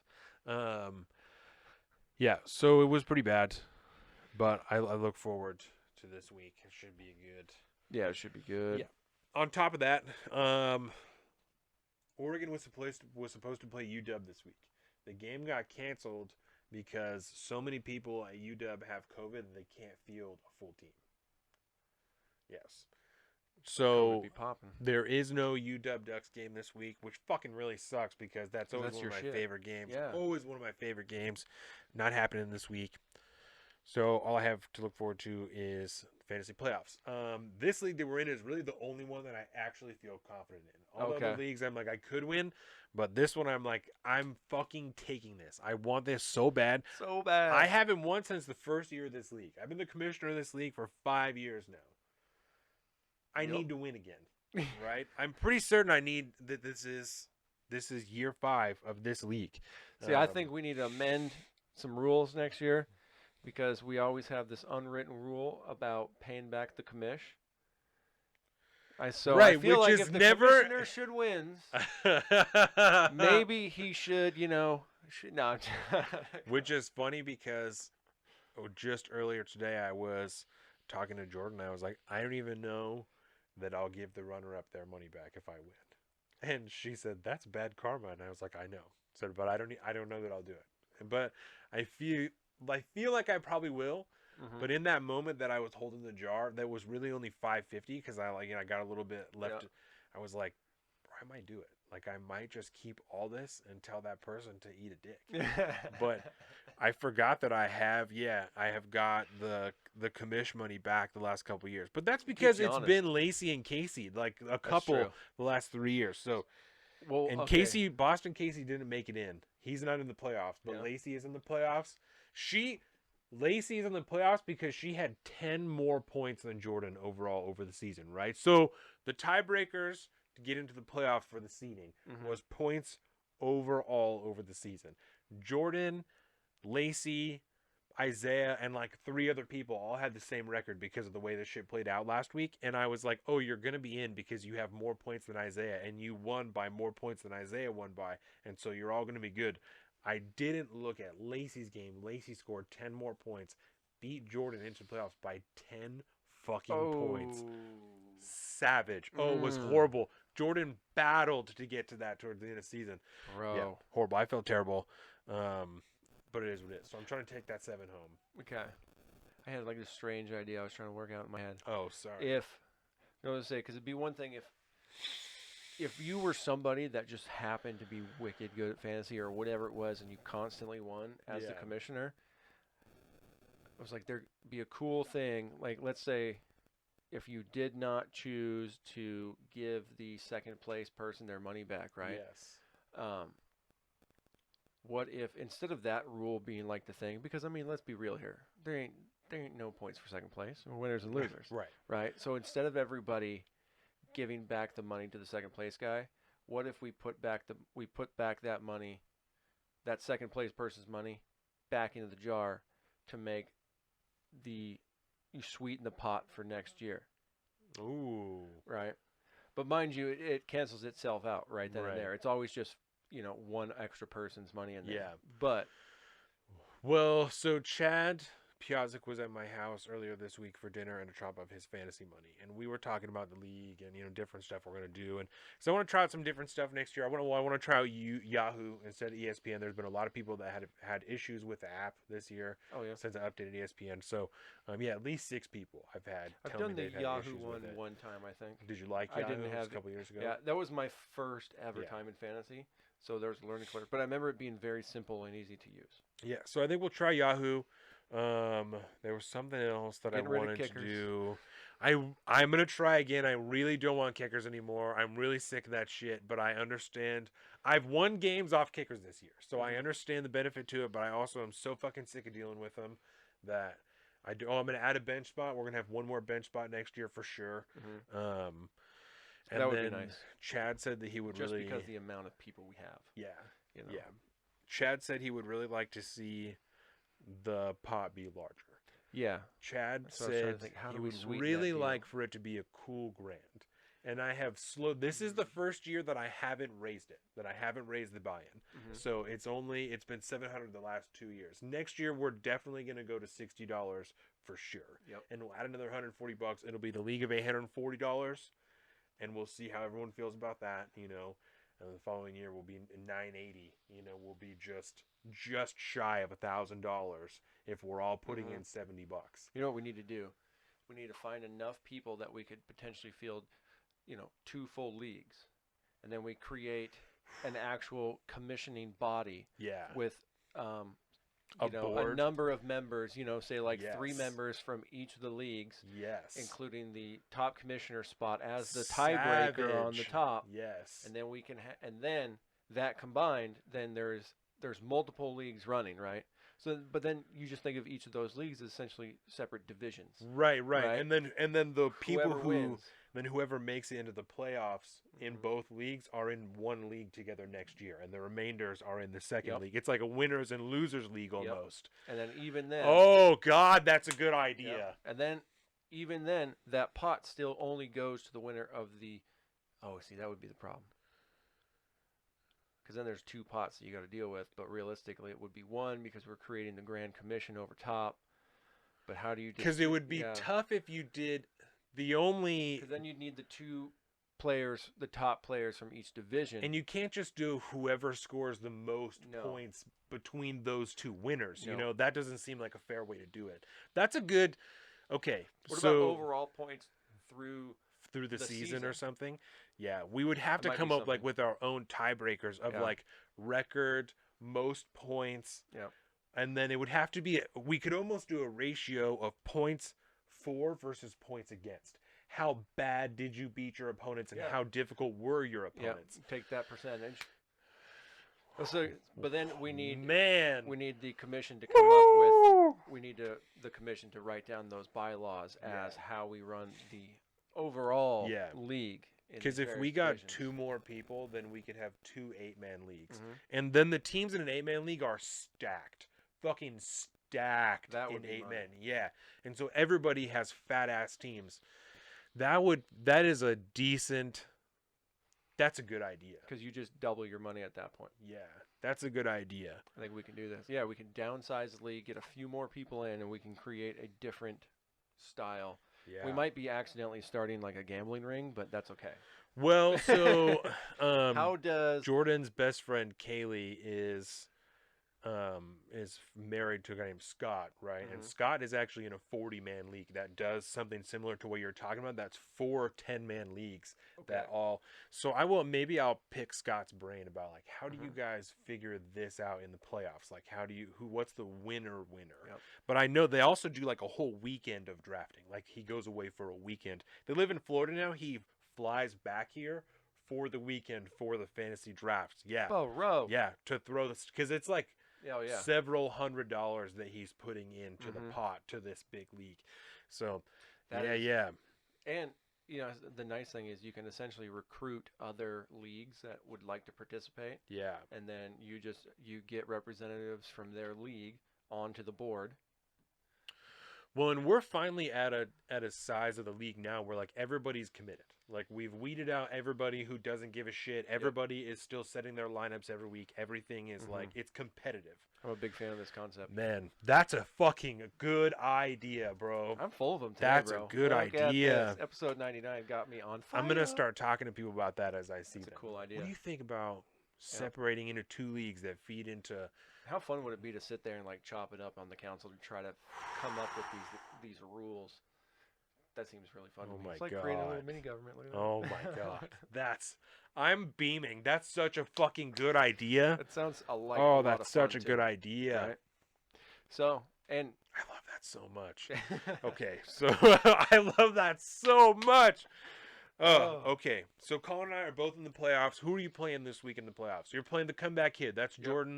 Jordan A. I have gone to school with him since at least the 3rd grade. Yeah. Damn, dude. 3rd grade all the way through school. We Damn. went through elementary, junior high, and high school together. Yeah. Jordan Almodovar. Oh, whoops. Oh, well. I don't give a shit. I'm sure he doesn't care either.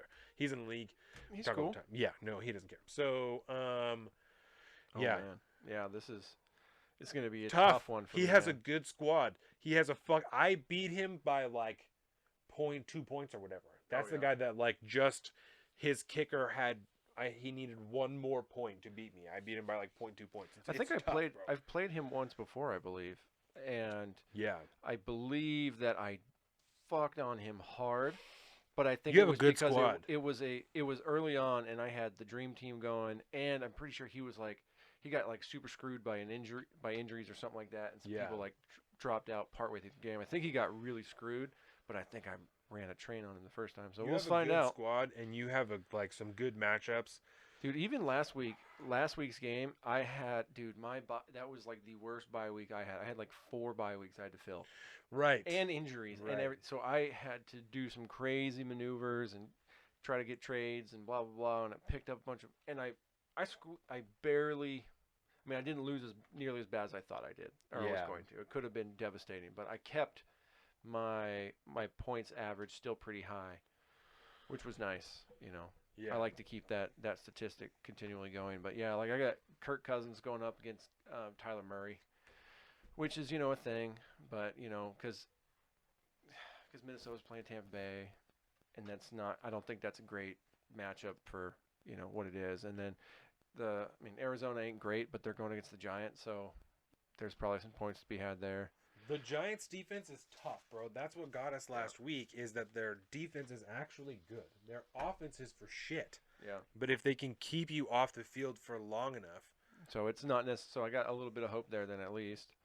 But I just worry about Tampa. Well, and then even it doesn't really matter, but how's the Tampa Bay's defense? I mean, I used to have them It's good. as my defense. I It's lost good. them during that bye week shuffle, but Yeah. now I got the Raiders D, Yeah. which isn't great. And they're going up So- against the Indianapolis Colts. Just to give everybody their credit, this is the way that our playoffs weighed out. I am playing Morgan in the first round. The cool thing, just as a sidebar, if we had 2 8-man leagues, we could still make it 6-man playoffs, so there's still 2 losing teams, like just real fucking hardcore losers, and then the 2 winning teams, or the top teams in each playoffs, would have a first week bye. And so the first week of the playoffs, you don't even have to field. You don't play anybody. Your team just goes, and then whoever wins in the other 2 games, you play them in week 2, and then so that's like even a reward thing. That week 1 you're shoe into week 2, which is I'm into something to consider. I'm into this concept, especially if we decide that percentage base is how we would base it. Like we could do whatever we wanted, that way. We could look at a whole ranking system for how everybody did as a whole that way. Yeah, we would have to come up with a third metric, right? Because if we did, the percentage of like how bad you beat your opponents, or how it would be essentially how difficult your schedule was. Yeah. How many points you had against the percentage of how many points you did, and then the record. We have to come up with one more metric, so that whoever had the better of the 3, 2 of the 3 is the winner, overall winner of the full league. So we would have to just think of a third metric. Yep, not a problem. Yeah. We'll get the brain trust together. Okay. And we're gonna have to come up with a more legit league name. Not that there's anything wrong with the No, league of $700. you're totally right, and that's just been a filler this whole time. I don't have a good league name, and nobody has pitched one to me that I've been like, that's it. So I've just been going with however much money we have every year. It would have to be. We'd have to necessitate its creation at the first board meeting. Yeah. And we got to get a gavel too. Oh, absolutely. And then we'll meet at the bar if we're ever allowed back in bars. A gavel. And then I'll get a proper bunk. A proper belt, because I got a weight belt that I was going to turn into a championship belt, and then COVID happened and I was lifting, so I just started using it as a weight belt. So now it's all sweaty and gross, so I got a weight belt to make into a championship belt. But that's the thing we're doing. So I'm super jazzed about this. Hey, so there was one other matchup that I'm super excited about. I just wanted to say real quick. Is we were just talking about the Jets versus the Hawkses this week, right? The Hawkses. Bro, Tyler Lockett as wide receiver against the New York Jets, I feel is going to be that right there. I need that to happen. That's my – if Tyler Lockett starts fucking on him and I just am racking up those points, I'll feel really good about my chances. That could be a game winner right there. Yep. Yeah. So we'll see about that. But other than that, it's projected 128 to 138 right now. I'm a little advantaged right now because his running back, Darrell Henderson Jr., pulled a whole 0.5 points. That's because Cam Akers went fucking bonkers on Thursday night. He had like 120-something yards. I saw you out there tweeting. Oh, yeah. Cam Akers went bonkers. It was dope. I like that shit. Good stuff. So what are you looking at this week? Yes, so Morgan this week, I'm going to go over the playoffs real quick, and then I'll go over my matchup with Morgan. Me and Morgan, Chad and Cody are playing you and Jordan Almodovar, and then we have Lacey and Casey, not Boston Casey Bowman, who's been on the show before, Case Bulls. Case Bowles is projected for 149, and Lacey is projected for 126. So that is going to be a tough matchup. That's a tough one. Let's see. And both of them are nasty, man. So like, you squeak by, or you dominate, or whatever. However you get your W, if you get your W, you're walking into another heavyweight championship match. Yes. I don't feel like it's the same situation on my side of the bracket this year. So let's see. Even though we're the winner's bracket. And dude, you're gonna. Oh man, you got Russ to. I'm not excited about that. Russ do be going off. So that's my biggest concern. And the way that I draft, I'm a late quarterback drafter. So this year has been particularly tough for me. I have Matt Ryan going, and Julio's not playing. And when Julio doesn't play, he does like shit. My other quarterback is Matt Stafford, which is not much better. So I'm not excited about that. I do, however, have Chris Carson, who's playing the Jets. So that should be a fucking great matchup. Hopefully not too great, and most of them are long bombs to, locking. Not worried about it. David Montgomery has been playing really well, and he's playing Houston, who has a traditionally horrible run defense, so that should be really nice. And then Zeke looked pretty good last week, and he's playing against Cincinnati, so hopefully he's able to do well. And then in the same matchup that you were talking about, Minnesota, Tampa Bay, I have Adam Thielen, who's like the number one wide receiver right now, some shit like that, top 5 for sure. He's doing fucking great. So hopefully that will do a lot of points for me. And I have been Thielen pretty good, don't you? Thielen pretty good, exactly. Yeah. And I have the Saints D, who was doing terrible in the beginning of the year. Yeah. And ever since I picked him up, they've been scoring consistent points. You're welcome. I've won 2 matchups off the Saints defense. I think I started with the Saints D. And I then think you did. Yeah. Yep. I have been winning. I have won 2 matchups just off of the Saints defense. It has been sometimes great that defense for me. comes in handy, man. I took the chance on them the first week. I was like, I don't know, like it could be worse, but yeah, the last 5 weeks, 17, 15, 17, 15, and 8. So I have won 2 different matchups off that. I'm a big fan. Yeah, the first couple weeks, 18 week 1, and then 3, -3, 6, 2, the bye week 3, 7, and then the first week I picked him up was against Tampa Bay, 17, and that's how I won the matchup with my defense because they played against Tom Brady. He played like shit, dude, and they had a touchdown and picks. It was beautiful, and I've been riding them ever since then. Man. And this week they're playing Philadelphia. That's fucking great. Next week they're playing Kansas City, which sucks assholes. Yep. But we'll be all right. So I'll probably try and right. I'll probably try and pick up another defense next week, because anybody playing Kansas City is that's no good unless they can get like a pick 6 or something like that. There's no chance. Patrick Mahomes is going to throw for 3 touchdowns probably. There's going to be 30 points going on. That's no good. So I don't know if you've seen this. If you go to the fantasy cast part, it shows you like a win probability now, which I really don't like. Yeah, I know. Well, I noticed that on the app. Yeah, I don't like that at all. The percentage. Yeah, not a fan. No, that doesn't. I don't. Is it not working in your favor, or no? I have a 55% chance win probability. I just don't like that it shows that. That just doesn't. I mean, it shows it anyways. I want to feel scared. But... Too much confidence is not good. Okay, that's point well taken. Yeah. So, you got any more matchups you're interested in, like that? Nope, that's it. That's my whole squad. I wanted to bring up the fact that I think it's super dope that we, all 3 of us, between Morgan, you, and myself, yes, have a serious interest in the Hawks fucking on the Jets this week. I'm so excited about it. All of our futures hinge on the Hawks taking a hard W. Are you going to actually watch the game this week? I'm really busy tomorrow. I don't know. I gotta go move furniture tomorrow. Oh, week. And it's a 1 o'clock game. Well, you should listen to it. Put it on the radio. I will. Listen to I'll it. throw some 710 on. Yeah, that should be a good one. Yeah, there'll be a lot of driving and stuff too. Oh man. And then when I'm at the Madre's house and stuff, moving furniture, I think she still have a TV up, so I think I might throw the game on while that's happening. It'll be worth it. It'll be a good one. I always like Dax is into football now. He even can sign football, right? Which is pretty cool. That is dope. But laces.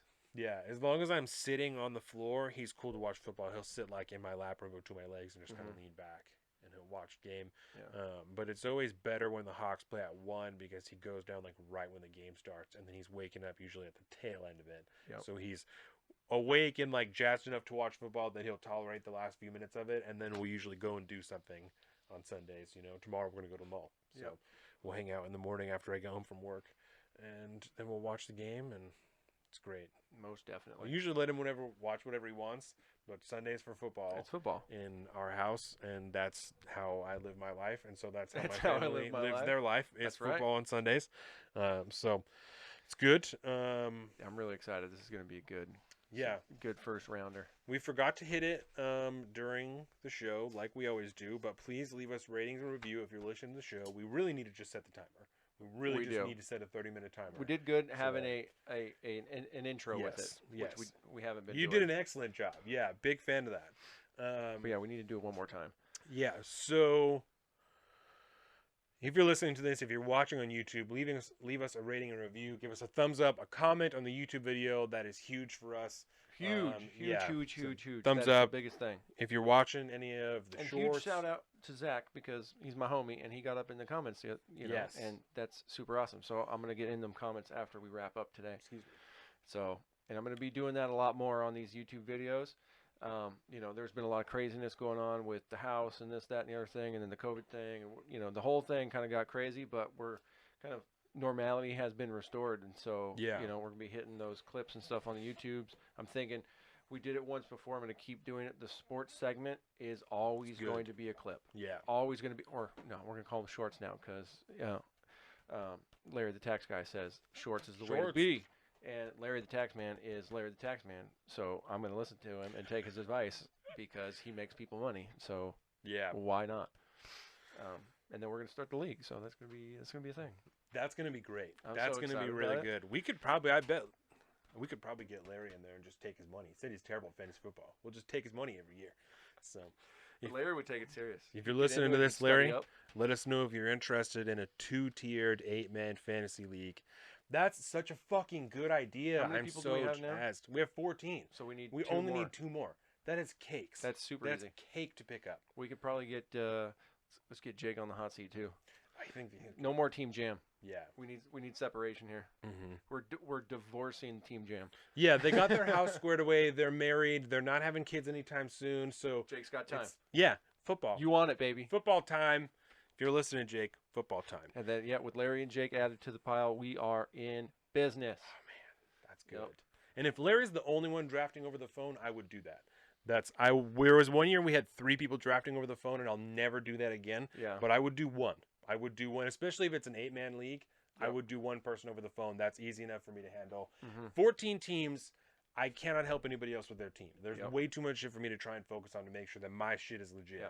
But we'll say doing the over the internet, the online drafting this year due to COVID and stuff actually worked out pretty good, I think. Yeah. There were some people chatting shit in the comments. We had some good times, and there's that automatic counter. I love doing it in person. If we're gonna grow, that might be more of a special We could occasion. maybe even kick it and like barbecue and shit, but still do the draft on our phones. Oh yeah. That might be. Don't worry, we'll have lots of power strips. Yeah, that might be the way to do it. That's a good idea. We'll also have Yahoo next year, so it'll be a little bit. So we'll see what's up. But people like the live drafts, doing it in person. It's and fun. Shit. Like I said, if it's two 8-man leagues that are in the same area, that will be a quicker, easier draft. Yeah, it won't be as hard because there'll be better players towards the end, so it won't be as hard to be picking people. I think that's a good idea. I'm excited to talk to Jordan about that. I'm excited. Yes. So. Thank you for everybody for watching. If you're on the shorts, then obviously this is on our Instagram or on our YouTube. Salt of the Streets. Instagram is Salt of the Streets. Facebook is Salt of the Streets. We have our own personal social media. I'm at Salt of the Street on Twitter, Salt of the Streets on Parler, and at alpaca_Donovan on Instagram. He's at Big Bird Offie on all of those things. You can find all of this on saltofthestreets.com. We have our Venmos, all that shit if you want to buy t-shirts. This is the line if you want a free t-shirt. It appears the Blorgons have developed the ability to take on human form. Not the Blorgons! The Blorgons!